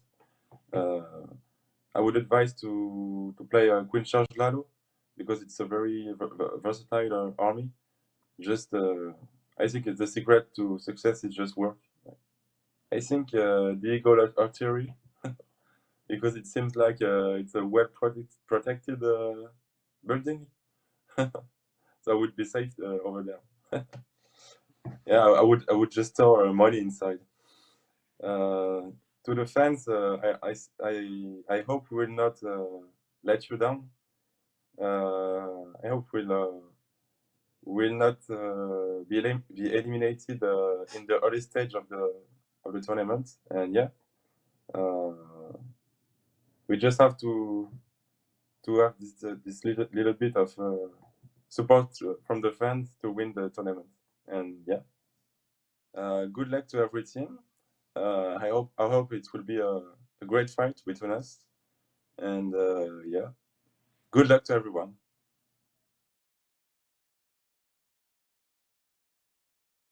Ability to burn across with 37 seconds. He knows we've got the heart up. He is happy keeping Aphelion Esports in the lead with this 3-star. Yes, the 3-star indeed with just about 25 seconds. 3-star indeed with just about 25 seconds. He's got minions in the core. He's got the troops around, and we've got a low battery as well. Swording timing is going to be critical in how he uses it, but he does have a heal that can help out quite a bit. But Dragon Riders are going to path their way into the Eagle Artillery and take it down. Warden ability goes straight off to help take down the enemy Royal Champion. Use the Yeti blimp to actually shape up the funnel for the Queen. Use of the King to funnel that Queen in further, and getting the insane value out of the Royal Champion. Through this area looks to be, and then eventually easily handle that single target in front of to keep that Queen going. Absolutely. I love the position here of this Strut heading through the center, but the Royal Champion's covering that. As the Queen is continuing her charge on the left side, we've got a heal in towards the Eagle with now Hogs coming out of this seed. Howdy y'all, and welcome back to the Snapdragon Pro Series, the biggest mobile esports competition in the world. The Clash of Clans Challenge season has begun, and with today's 4th match ahead, we are going to close out with every one of the 8 teams competing in this region having a spot on that leaderboard. I'm your host, Woody, joined once again by Lady B and Carbon Finn. Lady B, I know you've got a little bit of interesting tidbits to tee off for this next match between Strut and Badzinger, because these two clans have a history, don't they? Oh, they really do. And this is one of the most exciting matches that we have of the day, because Badzinger is known to have taken down Strut during the World Championships in the lower bracket. They took down the reigning world champions in day 1. But they not only did that, Carbon, they also took them down in the playoffs, or the play-ins for the split 1, and knocked them out of that, where Strut had to come back and play again in the final round. So that's how Badzinger got here to this point. So there's a little revenge on the line, don't you think? Yeah, there is definitely a lot of pride on the line. So we will take a look at the leaderboard here that we've got with Tribe being up top, MS Esports and Aphelion Esports all getting wins. And now we're left to the 2 in the middle, Badzinger and Strut. As Strut did come in first place through ladder 2, but that only secured them 5th place overall. So they're taking out Badzinger, who was the last team to make it from the open finals from the very first one, Woody. Right, you are. We now have another leaderboard reset, though. Badzinger and Strut have plenty of history. This is a grudge match to remember, but for right now, in the Snapdragon Pro Series, in this challenge event, it is 0-0. The slate has been wiped clean, and there's a perfect opportunity for either one of these teams to assert their dominance, to come back out on top, to say, past is past, let bygones be bygones. We are starting once again afresh here and now. Which team is going to be up on top? It's going to be up for them to decide, but let us be sure to know in chat whether you are supporting Strut or Badzinger, because we know that there is a ravenous fan base for both of these teams supporting them throughout this whole event. Yeah, knowing that Badzinger does have that phenomenal defensive side to them, taking down Strut twice is no easy feat that many of these teams would agree. Yeah. But Dima is known as a trap master. I said it many times, and this is what we're going to be watching, is to see if they're able to bait Strut in this war. Yeah. Can you do it? Can you bait one of the best teams in the world? And it really comes down to this, Woody, that Strut, what I would say everybody would expect to try to get would be getting a gold ticket almost no matter what. So if they don't, I think the expectations are insane for this team, Woody. Let's go ahead and look at this monster lineup of international superstars. Strut is led by Boom up on top and joined by Ast, Tryhard, Mask, and Yo-Yo 23. Yeah, I mean, when you look at these teams, this is, we've got the newer player to the team. Of course, Tryhard that left MCES.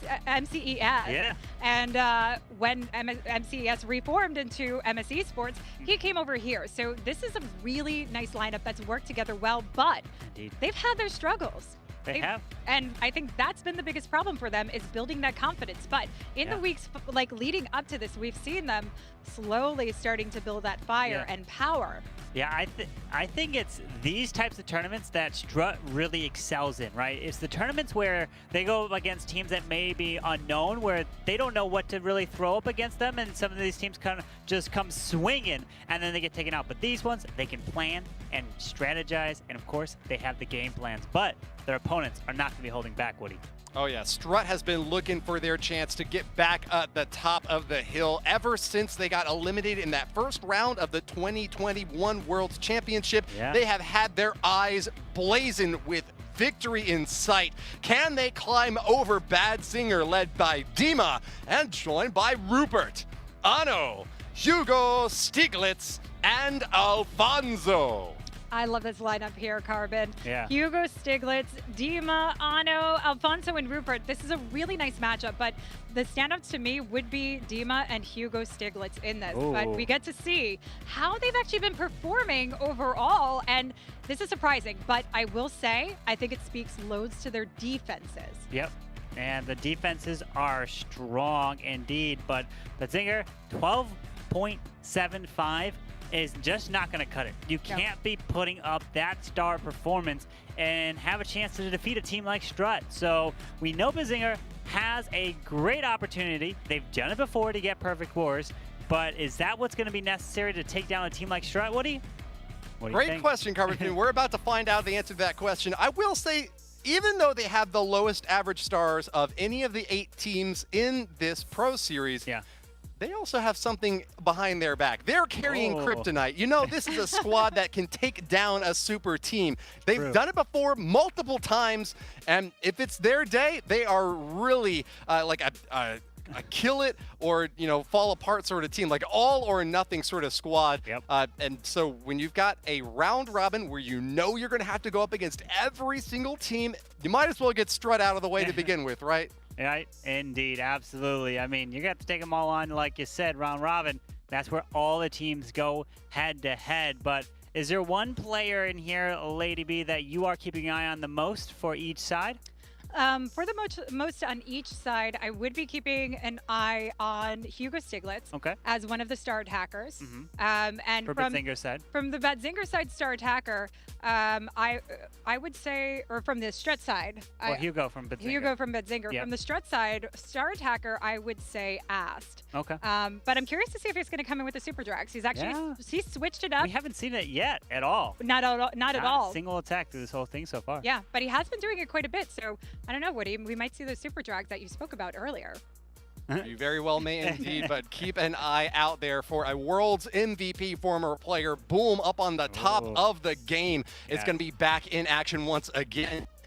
I feel like there was a little bit of a tripping and stumbling toward the end of last year, and he has certainly got that fire in his belly to get back up on top. I know he's in a stellar position to do so right here and now with the Snapdragon Pro Series offering the biggest prize pool and the widest reach of any Clash of Clans tournament right now. All eyes are going to be on them. But it's your favorite to begin with, Lady B. Ast is the lead attacker for Strut. And I think that's exactly why they chose him to go in, as they feel he is often one of the strongest players, versatile within his attacks, not going in with the Super Drags, but sticking it safe with this Blizz Lalo, and doing a superb job at that as well, getting the lure of the CC troops too. And this is going to allow the Queen to take it on to a dark corner with limited damage coming in at her. And it also wastes the time of the ability of those super minions as she gets it into the poison. Yeah, as the Queen is slowly taking care of this CC, her health is going down quite a bit. The King is down. No, the Queen ability being forced.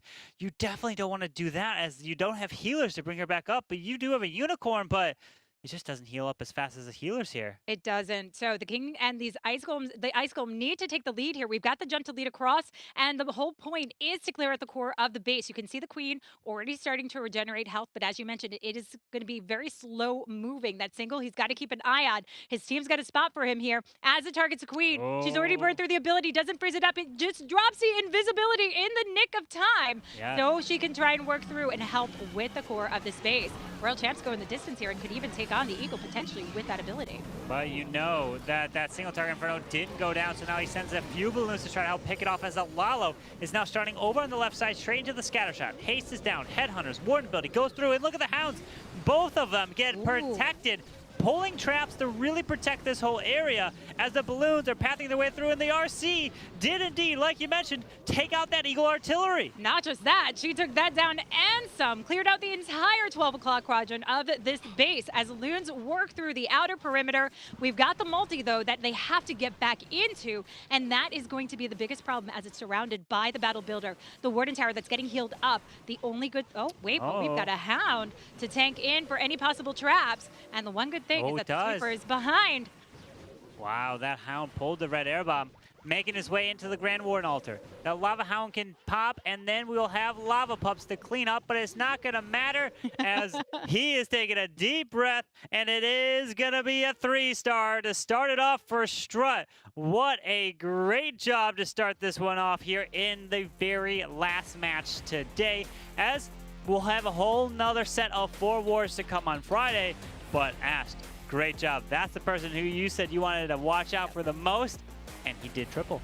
He did indeed, and you could see the pressure on him to see, to see Ast actually taking that deep sigh of relief says loads about how much pressure they feel in this war going up against Badzinger. So they're hoping they have the right bases, but they're also hoping that they don't slip up on anything. And that Queen easily could have been a big slip up, except the timing of the invisibility was perfection, and he got insane value from his Royal Champ. Yeah, and it comes down to be able to react on the fly. You're able to say, hey, Queen ability's forced. I still need to get that value in the middle of the base. Okay, I'm going to invest that invisibility spell. But also it comes down to, it's a fresh attack. You don't know where the traps are. So you're asking yourself, do I take an invisibility spell just in case? Sometimes it pays off, and it did just then, and it helped Ast for Strut get the 3-star here in this match, which is a beautiful job. Now Badzinger are going to have to answer, and at this pace, if it's 3 stars after another, then we know that it potentially will come down to 14-14, or even the potential perfect. But we've got 12 rocket loons to use into this attack with 14 minions. Okay, this is definitely something we haven't seen today. Okay, so Ano, I love watching Ano, formerly from Carnage, coming into this lineup for Badzinger. And we've seen him a little bit shaky in some tournaments. His Queen, look at how close she's coming to having to force that ability, but he keeps her just alive for now. But we're going to see a huge dive coming into the center of the base. Those rocket loons, because of the power, can do a lot of work on the outer perimeter, but that does mean that the heroes need to get as far as to take down the town hall. Yeah, as the log launcher comes across in towards his Eagle, the King's ability goes through. The Warden ability has now protected everything, including all the King's Barbarians, as he finds a tornado trap, but the Queen's ability has been forced over on the right side, and the scatter shot was locking onto his healers. Oh, drops the invisibility spell, at least to try and spare it, but where is it going? Who is it targeting? It's targeting the Queen. She's back to health. We've got the rocket loons coming in, trying to take off some ease, but the biggest thing that I worry about Ano, that I was going to say, is he He has had some struggles in the past. We've seen him with a 99% a few times over, but 99% 1 star. And this is the kind of strategy that could be too risky to come in with in a battle that does matter to kick off the war. Still needs to get to the Town Hall. Queen's alive, and he's got a freeze and invisibility, but is it going to be enough to power that Queen back around and through? He's going to have to use that Queen. I'm going to say, well, I wanted to say Queen ability for the Town Hall, but we got a single target Inferno. Ooh. He's going to make her invisible, save a freeze for the Town Hall now, but the Queen... Oh! Wait a second. This could be a 1-star if the Queen doesn't have enough power to make her way to the Town Hall because of that ground expo. So he's sending some balloons. The Rocket Balloons out, take down the expo. The Queen's taking a lot of damage to build her hut. She's going down. The Town Hall's not. Are we going to see a first 1-star in this match? We are. Oh no, he's got a couple more balloons, which he sends into the multi. And no way. That just happened. Yeah, and this is what I was a little bit worried about with Ano. Unfortunately, this is something he is prone to under pressure coming in with these anti-3-star bases. And when a lot of people ask, why run these? You know, why it's so easy to pick up the Town Hall. It's what surrounds the Town Hall that makes it harder to go into, that forces you from the outside of the base. So this Woody is an impressive start and defense here for Strut. I am just like virtually shell-shocked by what happened there. Seeing a 1-star here is super crushing for Badzinger. A 1-star with an 83% means that Strut are going to be storming to the very top of this leaderboard, if you ask me. I think that there's almost no way to come back from a loss like that. Ooh. With a great start from the Swolmy Siege Master, Ast came on in and delivered exactly as you promised, Lady B, keeping that 3-star standard high. But defenses are going to be just as good here for our Strut squad, being able to pick up a 1-star, holding on with that anti-2-star design. I guess at the bottom, you know, he was protecting the Town Hall pretty well and didn't give it away easy, even with an Archer Queen being able to charge all the way down. Yeah, so like those anti-3-star bases where the Town Hall is situated outside there is what makes it difficult. That's why you have to come from the opposite side because of everything that surrounds it. Whereas the 2-stars, it's harder, you know, when the Town Hall is in the center of the base. And we've often seen that a lot in cases, but we're seeing more anti-3s in this war, I would say. What I do have to say for Strut, though, is that they cannot be overconfident in this. That 1-star could turn around. We have seen 1-stars turn around, Carbon. Yeah. And we've got to watch for Mask because some of these guys, Mask and Tryhard, do like to push the limits with their Queen charges and when they drop their rages. We not only have to watch out for, like you said, Mask, but we have to watch out for the other person. Doesn't matter who it is, it always comes through, which is Lady Big's Jinxin. That's the other one that you have to watch out for on any team because it is powerful as Mask is going to try to charge his way with this Queen charge in towards this Town Hall, or no, he's just going to have the King grab the Town Hall as the Queen continues away to the right side. A very nice position for this because it gives the Queen the power to push through just a little bit deeper inside the space, get to the scatter shot. We do have the Yeti on the outskirts from the 6 o'clock corner, taking on the defenses and ensuring that the Queen does path into that narrow opening here. As the Queen is going to step in towards this scatter shot, we know that the, oh no, wait, she's going to go to the Expo. Which will loop her way to the single at this point. We need RC. No jump spell, so he's got to react here. She will step in. She can reach the scatter as the CC will be in range. There's a tornado trap getting spun, but oh no, but forces the Queen ability. Oh, that is not good, especially with the CC coming out. We've got the Hound to contend with. We've got to drop that poison, get ready and set. But the Royal Champ going to try and pick up the slack of the Queen here not coming in. But we still have the defending AQ to worry about, which is going to burn through that Royal Champ ability. Skelly's holding it off. But at least if she can sneak into that scatter shot, holding on as the longest she possibly can. Also has that invisibility spell, but I think he wants to try and reserve it, potentially for the Queen, getting her into this multi-section. Wow. That wall break actually gave him access for that middle multi. The invisibility spell goes off to help keep that. Wait, what? The Queen stopped. She went for the RC, then she went for that multi. I guess that works as now the Lalo is coming in towards the top side scatter shot with that Warden assistance. Still has the Stone Slammer with just over a minute left here. Yeah, and the Queen's in a beautiful position to take on the defending AQ. CC is down. Stone Slammer coming in from that 3 o'clock side offers not only power and tanking, but it actually offers some pathing and position to take the lead in front line coming into the Tesla, into the back-end Wizard Tower, and that multi-targeting Inferno, and clipping any possible traps along the way. And he took down the Eagle Artillery towards the end. You typically say, don't take the Eagle down at the end. You want to take it down at the very beginning because of how devastating it can be with those Eagle Artillery shots. But Mask making this look easy as these loons are continuing their way through. Even Valkyrie is still alive, and he is smiling, and they know they are now going to be up 6-1. I would never have thought that would ever say that in a match like this caliber. 6 stars to 1 at the moment. Obviously, they have an extra attack being used, but now Badzinger can't fail a single attack, and gotta hope that Strut fails multiple attacks now. This is where Dima's trapping, baiting needs to come into play, but it hasn't happened yet. It seems that we've got Strut taking this very seriously. Yeah. Taking all precautions, learning lessons from the previous matches so far.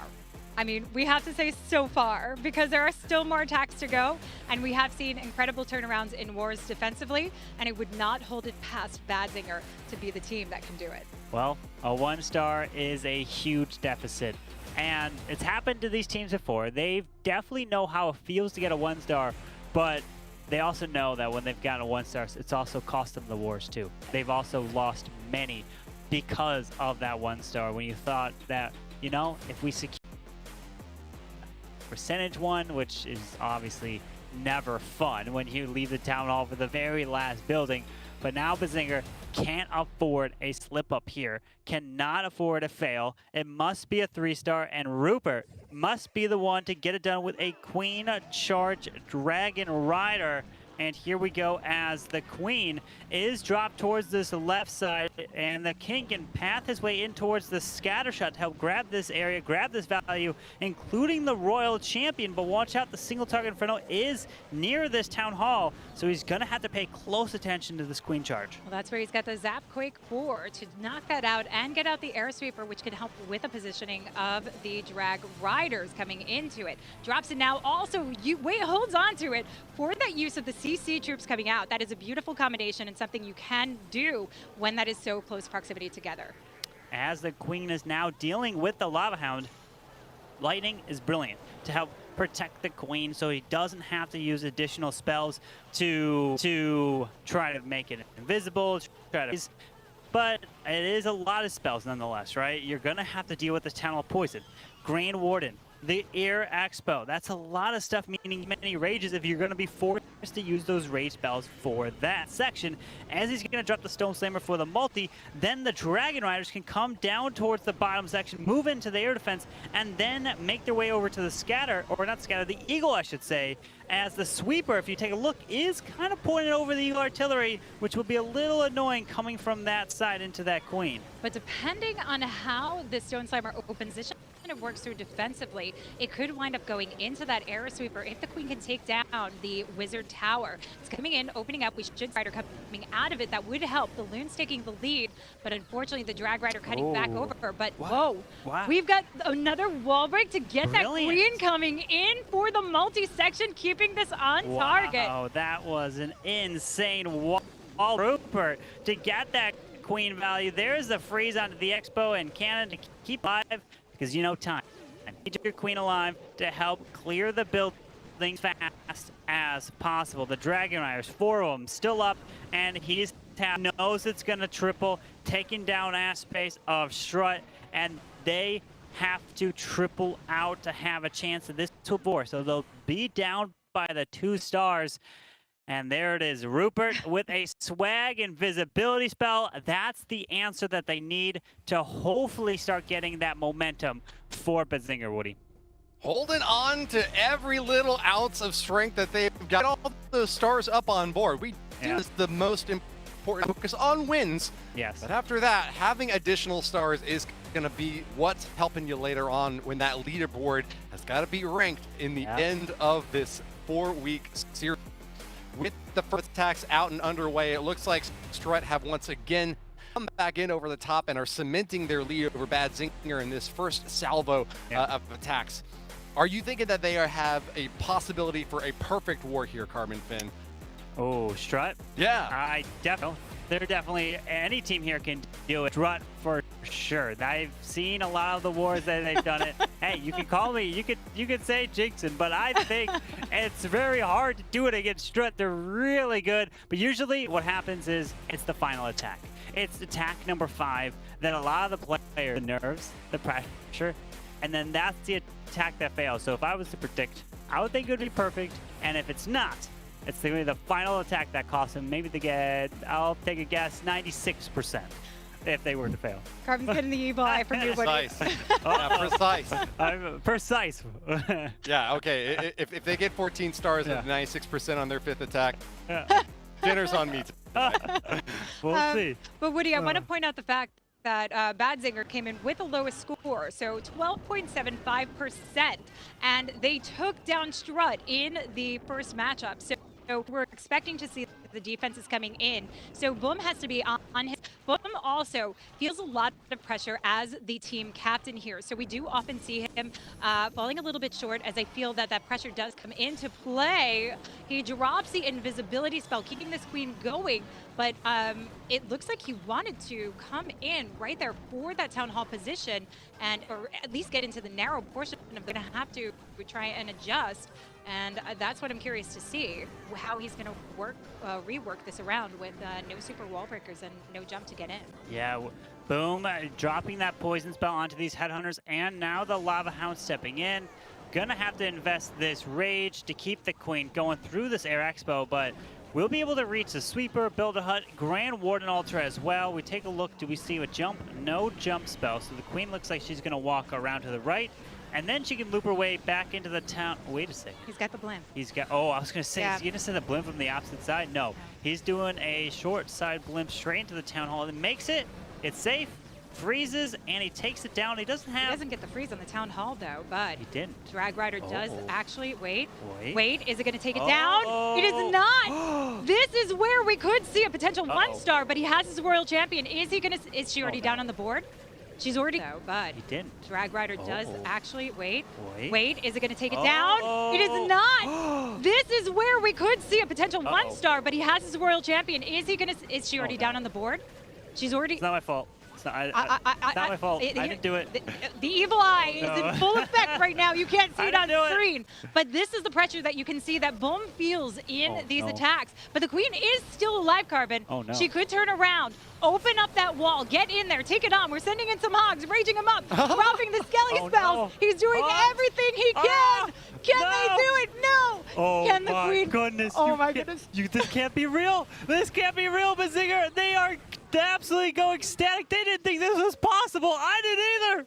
All right. Okay, you know, that one might have been me. I might take that one there as Boom. Oh, 74% 1-star. So this changes everything in this match. I don't know why he didn't put Sneaky Goblins. Like, Sneaky Goblins, yeah, he might have put, he already dealt with the Clan Castle, but I mean, that was just, I'm just in shock right now of just what happened. And you look at the screen, 74% 1-star for Boom. So we now have 2 1-stars in this match. Yeah, we do. Carbon's just trying to keep this closer. So this is the defense I was talking about that Strut needed to worry about. Yeah. But that was also a bit of a misstep. He was a little bit slow at getting that invisibility down. The queen pathing not getting to the town hall is really where you see Boom's pressure kind of drawing into play. Yeah. So, you know, I mean, we're kind of reset here, but Badzinger is holding the percent lead if they pick up another 3-star. It completely now, it turns 180 to where Badzinger can take the lead with a triple. Trust us, Badzinger probably thought that it was over, right? They were just like, we're done. And we put up a 1-star against Strut. We had no chance. But now they see this. They get up. They stand up. Their eyes are wide open. They're like, we have a chance now to take the lead with a triple. And if they triple out, they win. because of the percentage. And now this war is going to be a close one toward the end. So you guys do not want to go anywhere because this is going to come down to the final set of attacks for sure. It really is. Defenses really need to come into play for both sides. Yeah. Maybe not so much Badzinger if they pick up those triples, but it is anybody's war at this point, and we are evened up. That is the one amazing thing. Well, we are almost evened up. Almost. Let's see. We've got Alfonso coming in, formerly of BTS. Maybe BTS fanboy here in those initials, but I think it was formerly due to the CRB team here. But we do have the Queen charge, Lalo cleanup. I'm going to go with Lalo cleanup again because there's only 17 loons in. We still need more for the Queen charge to help protect those healers. And we've got the deep dive for the King with that log launcher. And, well, actually, the log launcher is going to assist the Queen. Nice. So he's going to log launcher the complete core to open up the double multi-target Infernos, and he makes the Dragon Rider invisible to help grab this Eagle Artillery. Yeah, this is going to give a lot of nice opening, working through. King should come in from the scatter shot position in the northern side of the base. You can see him already there. Has the Sneaky Goblins down to ensure that his pathing goes across. Queen is staying on target with that Drag Rider actually going for the mortar and does get the CC lure and will be able to work through nicely. But what did we actually have helping out? Because there are no Yetis helping for those multis. No, but he does have the King to grab the scatter shot, which can really help this Queen, as she'll grab both Infernos. She can't grab the Town Hall from this angle here, as slowly dealing with the Lava Pups, forced to use that freeze, but the Queen, oh, the Queen ability is being used right there in the core, as he's continuing now with the Lalo over the Town Hall, where he can drop that Rage spell, and he still has the Royal Champion to use. He does. That Royal Champion going to help out quite a bit. Needs to hold that ward into him just for the right timing. Gets it off now. Those loons need to go through the rage. A couple swaying out of the centralized position there of the Poison Bomb, which isn't a bad thing, but they need to push out quickly. Royal Champ here down at the bottom side of the base, going to go in for the Expo, taking the pressure off the Queen, but also taking on the Wizard Tower and some of those Teslas as the loons start fizzling out. We do have a King ability, the RC ability, so this could be huge with a freeze. So 45 seconds basically here left in the attack for Alfonso. He's going to get it if the RC ability, oh, come on, freeze his backside. And yes, 39 seconds. Beautiful job. And now it has completely changed to where this 3-star ties the war on stars and takes the lead on percentage. And who would have thought that in 2 attacks that the war would now be in favor of Badzinger, Woody? He can't speak. No. His Speechless.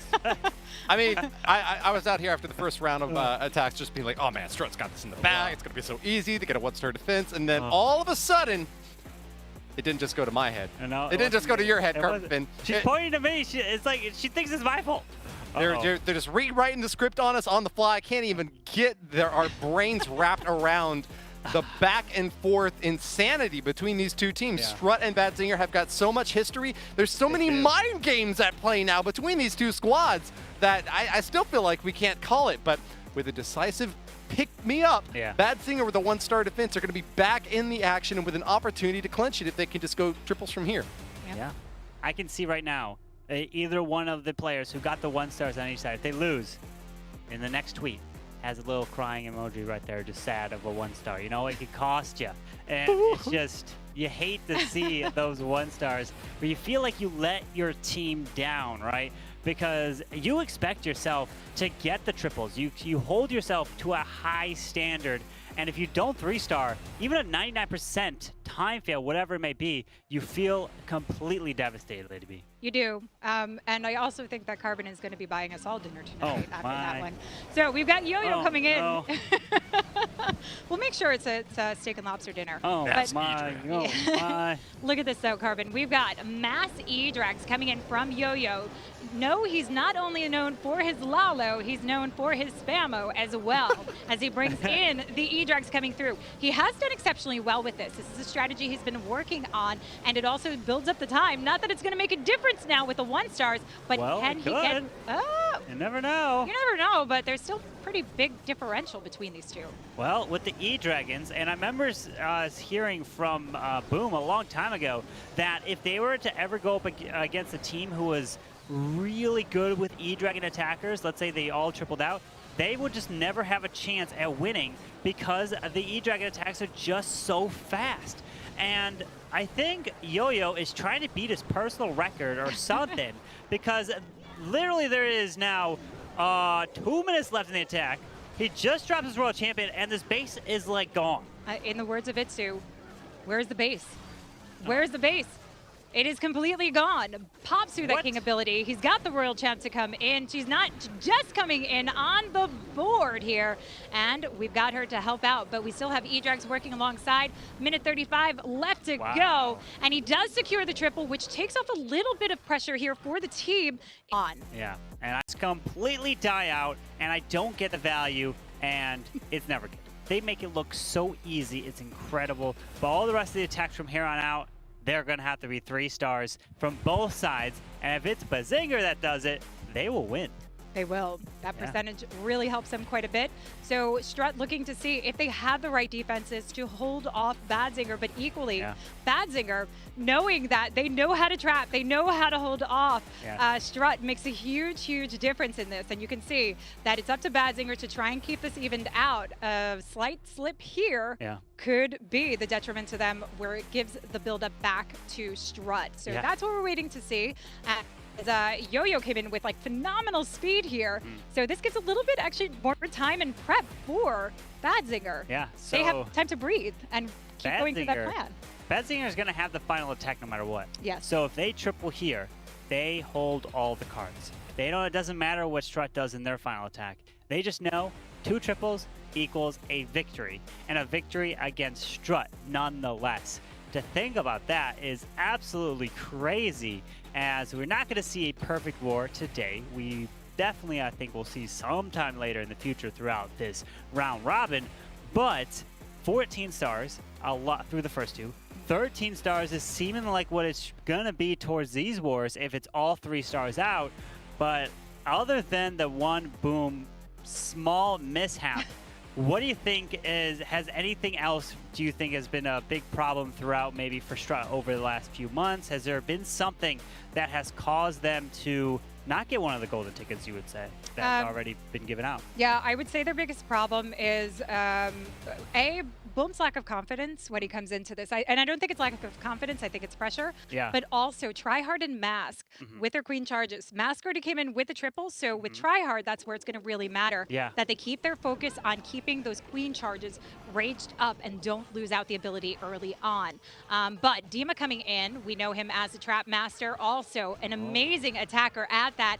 Looking to add more shame to Boom here if he triples this base. Yes. Opting to go in for the Lalo, so we do get to see more exceptional Lalo attack skills, but we do have this blimp in line. Queen's coming from the opposite side of the town hall with not enough of the wall breaks to actually really carry her through, though she does have the opportunity to weave her way in and out and get all the way over there to the outside of the base. Yeah, with that rage, the Queen's going to continue her path in, get ready for Balloon.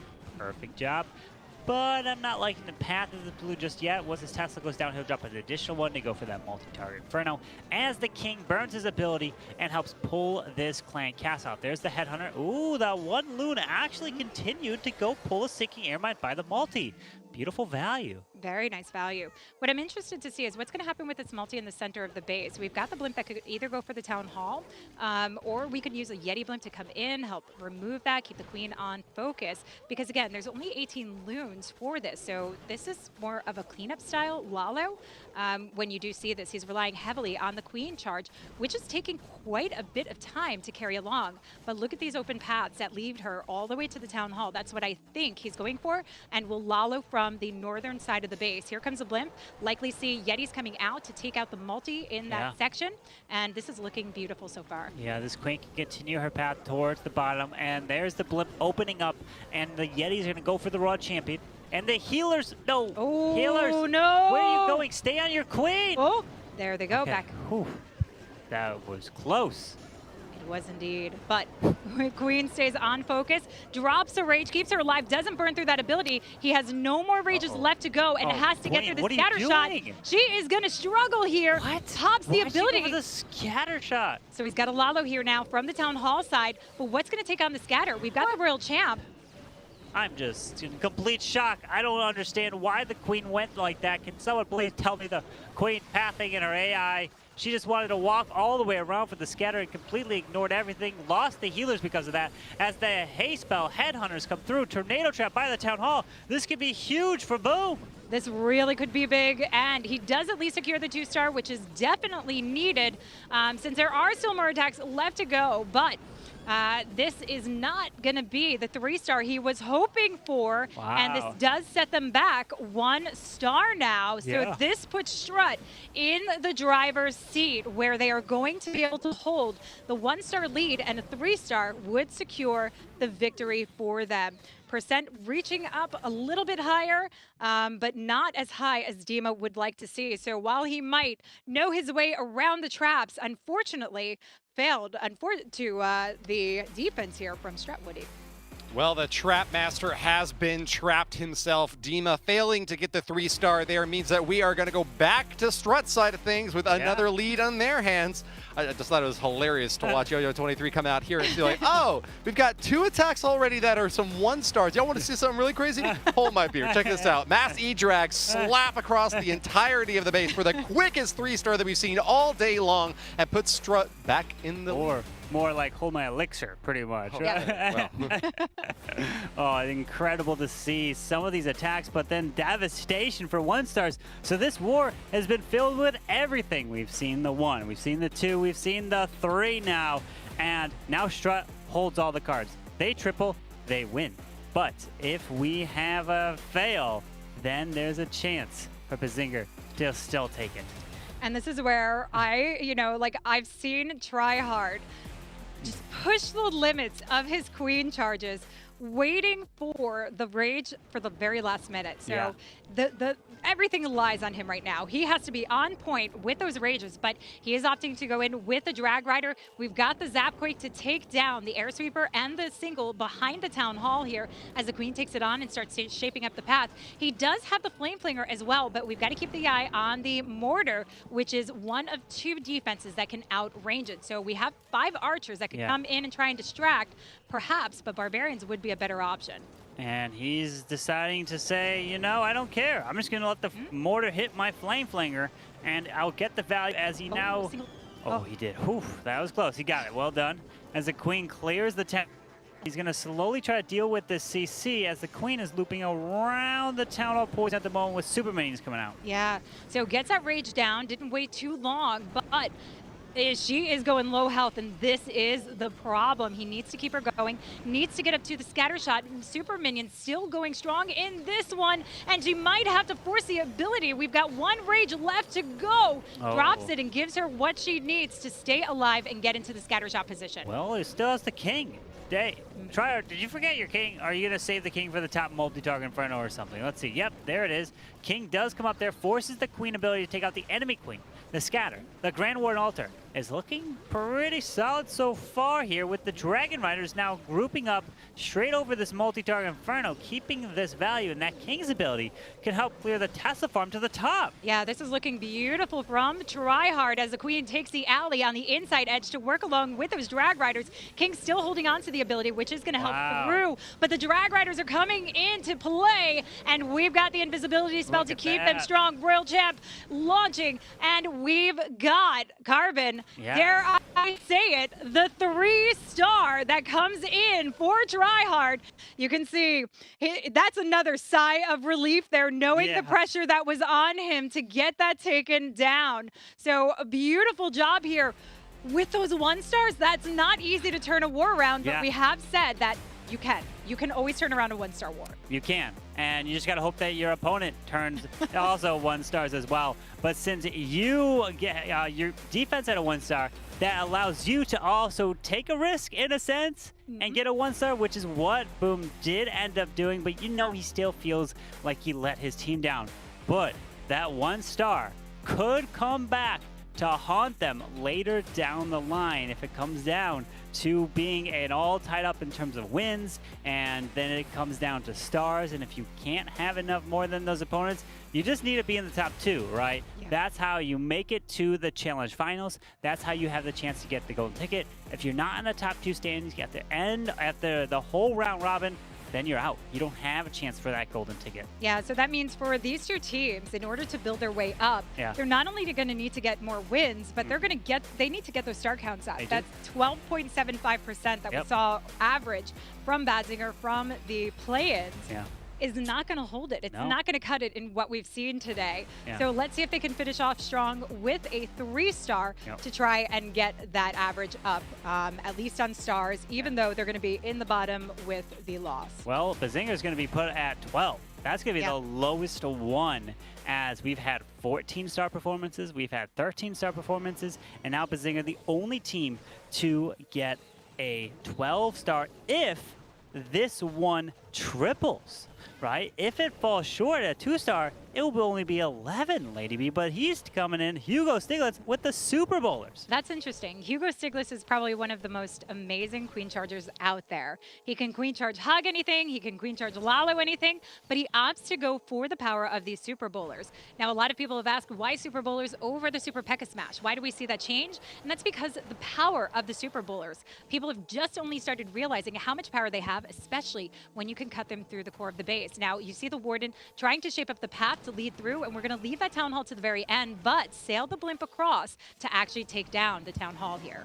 Yeah, as the Warden is now moving in with the Queen toward the top side, he's going all out. He's going to send a... I was going to say he's going to switch up to a log launcher. No, he's going Siege Barracks on the top side with that free P.E.K.K.A. and Wizards. You know, why not? You get a free P.E.K.K.A. comes out of Siege Barracks, but then you don't open up towards the middle of the base with the log launcher as the Super Bowlers, and you utilize this jump spell to move into the multi to eventually make their way to the Town Hall. Yeah, this is exactly where they want to go. Work their way along. Here comes the blimp. No, the balloons. The balloons. There we go. Balloons keeping this nice and safe. And we've got the 3 freezes to hold off. We've got the single targeting Inferno to worry about. We've got the back end scatter shot to also worry about. And the Hogs coming out of that Siege Barracks is absolutely perfect because they actually take the lead for the Royal Champion and provide her a little extra cover to take it on. As the Queen is continuing her pathing, does have a rage and a couple of freezes, but the Super No Bowlers... healers. Yeah, the Super Bowlers have completely bailed from taking the jumps in towards the Town Hall. This is not looking good for Hugo, as the Queen needs to burn her ability. But wait a second, if this Town Hall goes down, we got Hogs to the right side. Royal RC Champs ability. here. Oh, because that the Queen is going to lock on Town Hall, he can get this with that RC ability. No, she gets spotted in the Shineo trap. RC! Come on. She's coming out. She pulls her way out to go for the defenses, and she's still hanging on to that ability carbon. Yes, and there we go with some Super Bowlers coming around. The RC can burn her ability to skip through these point defenses, including the double arch tower, the regular arch tower, and Hugo gets a well-needed, definitely a beautiful 12-star or not a victory. 12 stars for Badzinger, but 3-star in the end is kind of a little morale victory, what they need, and hopefully that momentum can continue into the wars to come through this round robin. But Woody, Strut somehow made that comeback as it's going back and forth. It's just incredible. Yeah, they came in with their heads held high, chest forward, eyes straight ahead, but they were limping across the finish line here with a 13 to 12-star finish. This is the lowest hit rate from any of the wars that we've seen today, especially when you factor in the 1-stars that were on top for both teams. So nonetheless, Strut does manage to get the victory over Badzinger despite seeming to be in a very weird position there. There were more swings in that game than a playground set. So ultimately, this is proof positive to me that the teams that are competing here in the Snapdragon Pro Series know the competition, know the stakes, and know that they can't afford to waste any single individual attack, and that's why they're taking risky plays. They're setting up their, Archer Queens to go in deep, even if it's not going to go for the Town Hall, and resulting sometimes in 1-star fails. that's the sort of thing that you definitely want to try to avoid going forward, and that we hope not to see in the days and weeks to come. This is only the first round of our round robin for the Snapdragon Pro Series, so there's still 6 more days of competition left to come, guys. But what are your general takeaways from that match, or even from today overall? From that match, I think you can see the disappointment. Even though there were some smiles at the end, you can see the disappointment on Strut's face. They certainly were not performing up to the level that they hold themselves to and that the rest of the community does. So this means they have to dig their way back up. But we saw the power of Badzinger. That's what people are going to have to worry about in this. And overall, like we talked about, 14, 15 stars, or you are going to be knocked down. This is where it's at. What about you, Carbon? Yeah, the biggest takeaway from me was how close these wars were, right? Coming down to the end. The first two, 14-14. The next, 13-13. And this one, 1 stars. That was going back and forth. It seems like they planned it before, but of course not. They want to win their wars. They would love to win a 15-10 war, right? Where they can just kick back and relax, because the close ones are super stressful, but it's the close ones that keep us watching this type of competition, Woody. Well, with that out of the way, we've had a war for every clan in this group, so let's go ahead and take a look at the leaderboard now, which will display for your viewing pleasure all of the clans ranked and in according to their performance today. Tribe, MS Esports, Aphelion Esports, and Strut out on top with their victories here. That leaves Badzinger, Tompa Stella. Time to throw an RVNT on the bottom. Not out. It's the top 2 teams that are going to be walking away with the biggest prizes here in this $50,000 prize pool event, with a $20,000 award for first place and $10,000 for second place. They'll each also get entry into the grand final golden ticket showdown, where they'll have to face off against a clan from North America as well as one from India. Yes. Yes, indeed. So that's going to be the ultimate goal of this 7-day event. We've finished up, as you mentioned, day 1, and it was exciting way to actually kick off the Snapdragon Pro Series for the round robin challenge mode. Well, I've got some great news. If you want to hear directly from the players themselves, now's your chance. Let's go ahead and bring on Boom. Boom's going to be coming on there, giving us a little bit of you got some questions to answer, Boom. There was a close war there, but your team managed to come out ahead. Tell us what was going through your mind through your attack, though, as you saw that town hall still standing and trying to do everything in your power to take it down. Hello, guys. It was definitely like I was like kind of destroyed during the moment when I saw that I'm gonna 1-starring. I did it in a few times in the past as well, but I did not expect that I'm doing it in this so important war against Badzinger. I think, like, to be fair, like very honest, at this point I had like kind of like blackout on my mind somehow. Okay, what the town was standing, I thought I used my blimp to it and I also froze it. Later I saw that I missed my freeze. It was completely devastating, and I was so sorry for my team. So I have a follow-up question to that blimp. So I noticed you had balloons and a dragon rider in that blimp. Why didn't you put sneaky goblins in there? What was your thought process? The thing is that my queen went completely wrong. The queen's supposed to get the town by herself. So I kind of tried to redirect her with the invisible spell, which was too late anyways. So I did not expect the queen going to the right. Okay, that makes sense. Yeah, but how do you feel overall now that you know you won this war, but you're sitting a little bit further down? What's the next step for you? What's the team morale, and what changes do you need to make for the next war coming in? First of all, we are super happy. I'm really grateful for my team carrying me through the war. I guess on Friday we are matching Aphelion Esports. I think for my teammates, there's nothing else to do than just maybe do what they did before, practice a little bit, and I will just try not to 1-star on Friday, I promise. Maybe Yo-Yo teaches you how to use the E-Dragon. Triple fast. Well, I guess humility is always a good look. Boom, your team got the win today, and you're going to be moving up on the top of the leaderboards. We know that you're going to have to practice, prepare, and focus a lot on the wars to come, but what do you think would amount to success for your team? What is Strut trying to accomplish in this Snapdragon Pro Series? Obviously our goal is to get the golden ticket. This is our highest priority. So we are putting a lot of effort into it. base testing, base scouting, enemy scouting as well.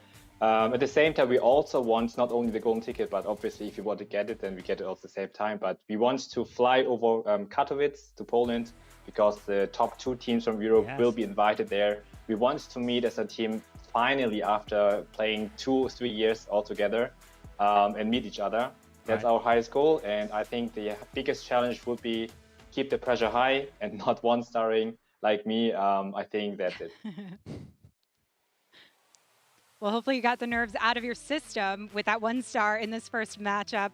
And it gives you room for improvement to come in. So moving along the matches, sitting in the in the lower spot on the top tier, how do you think it's going to go for you? You know, like, how difficult do you think the competition after you've watched it today is going to be to try and raise out of that 4th position? Out of the 4th position, like, I'm not perfectly not sure whether I understood it, but so far, I mean, there are like 4 teams who got the win now. Obviously, you are maybe in the 4th spot because of, not sure, because of the seed, star differential and so on. But we have 6 more wars coming on. I think everything is completely open, and it's gonna be very hard because I think, in my opinion, this competition is probably the most competitive tournament which we had in all the ESL tournaments altogether. Yeah, so if you had to pick one of the remaining, or one of the teams in here, which team are you most nervous to face? Like actually it was Badzinger, because historical wise, we never, we lost against them, against none, like, so many times, and against non-other teams we lost so many times. So it was really nice to get the win. But maybe the second team who I'm really like have a huge respect of is also MS Esport. They showed up like a huge performance, getting the second golden ticket. I feel like it's gonna be our next huge step to get the win. All right, well, Boom, we've just got one more question for you. Is there anything that you wanted to share with the fans at home, or any other insights from your team before we let you go? Actually, not really a lot. I just want to say thank you for the support and keep watching. It's gonna be very, very fun again on Friday, watching my attacks or the attacks from the others. All right. Thanks very much for joining us, Boom. You heard it straight from him, among the best players in the world, and he says that the competition here at the Snapdragon Pro Series is the toughest he's seen in a very long time. We have got some great matches ahead of you in the coming weeks, because this is only the first of 7 days of wars for our Challenge Series here. 8 of the best teams up on the very top of this region are battling it out throughout this tournament series. And we want to give another thanks to our sponsors, the Snapdragon Elite Gaming crew, for sponsoring this tournament. Throughout the entirety of the Snapdragon Pro Series, we are seeing many different games across multiple genres from around the world, players competing to prove that they are the very best. And it's all thanks to Snapdragon for putting this event on. Thanks to them, as well as to our other big sponsors, Monster Energy and DHL, for bringing the action straight to all of you. We appreciate you all tuning in as well and keeping the hype strong for these 8 teams which are competing to try to get to that golden ticket spot here. My name's Woody, hosting today alongside Carbon Finn and Lady B. You guys have any final thoughts before we close this thing out? Oh, man. I mean, if this is how we've started, you are ready. Just be set, because it is going to get insane from here. How about you, Carbon? Same thing. It's been a pleasure to be here. Can't wait for the next set of casts, which is going to be on Friday, so you do not want to miss. So if you enjoyed today, you're going to enjoy all the rest to come. Sure will. Make sure to follow us here so you can get more news on what's to come, and also on the other social media channels where you can find us sharing more information and news about the upcoming events. Until next time, thanks for joining us, and clash on. Decided to go with that Queen ability, so he can use a blimp for the Town Hall if he so chooses, as the Lalo is now starting. As look at that, the Royal Champion took out the Inferno Tower, and she's going to get taken down by the enemy Queen. But these healers, I don't think that Queen's going to survive. Oh, uses an invisibility spell to keep her up. Oh. Oh, Tornado Trap's gonna hold off the blimp, hold off the loons as well here. And let's see if the Drag Rider can finish it off. But this means we have the Dragons potentially going through. All these Hogs making their way to the enemy queen. The Headhunters are taking her down. And look at the Hogs surviving with that one belly through a couple of giant bombs right there. As the heal is down on these Hogs, taking out the Seagull Artillery. Now pathing around the multi. Only one of them goes there. So that's going to be a really annoying path. Let's see where this Queen's going to go. Oh, wait, she might go to the bottom. No, she does path her way huge as he freezes up the Eagle and the multi straight in the middle. Yeah, the multi in the middle is what needs to go down. The Queen right there going for the ability to burn across with 37 seconds. He knows we've got the heart up. He is happy keeping Aphelion Esports in the lead with this 3-star. Yes, the 3-star indeed with just about 25 seconds.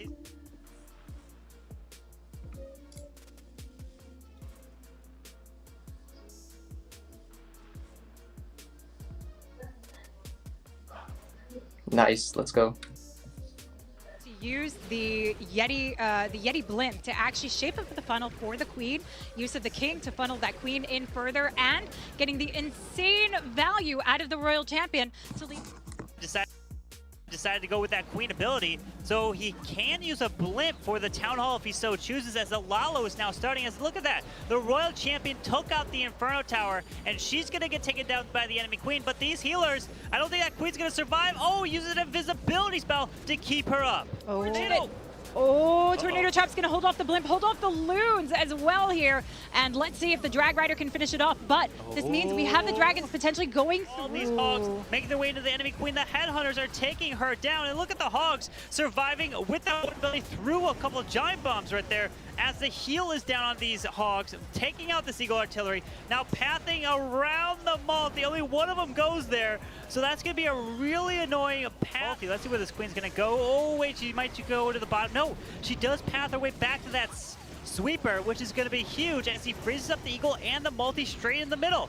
Yeah, the multi in the middle is what needs to go down. The Queen right there going for the ability to burn across with 37 seconds. He knows we've got the heart up. He is happy keeping Aphelion Esports in the lead with this 3-star. Yes, the 3-star indeed with just about 25 seconds.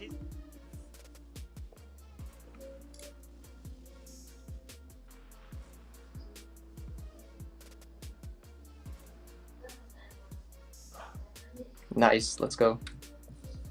To use the Yeti blimp to actually shape up the funnel for the Queen, use of the King to funnel that Queen in further, and getting the insane value out of the Royal Champion to lead with that ability. But you know that that single target Inferno didn't go down, so now he sends a few balloons to try to help pick it off, as the Lalo is now starting over on the left side straight into the scatter. The Snapdragon Pro Series is brought to you by Snapdragon Elite Gaming, Monster Energy, and DHL.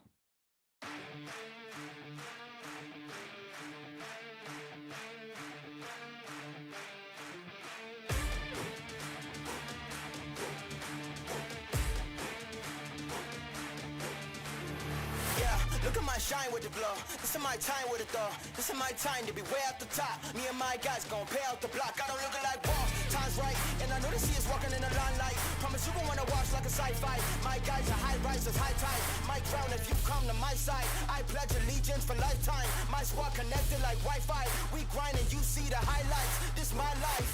It ain't a game now. Me and you, we ain't the same now. Lions coming out to play now. Opposition out the way now. Out of the way. You wasn't invited. Say you come to play. I dare you to try it. You don't wanna try me. Then step up to my team. Yeah, out of the way. Yeah, yeah. Out of the way. Yeah, yeah. Out of the way.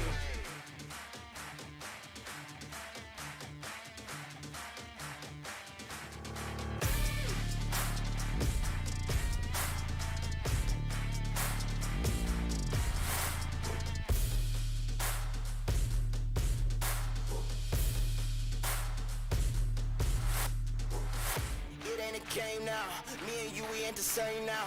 Lions coming out to play now. Opposition out the way now. Out of the way, you wasn't invited. Say you come to play. I dare you to try it. You don't wanna try me. then step up to my team. Yeah, out of the way, yeah, yeah, out of the way, yeah, yeah, out of the way.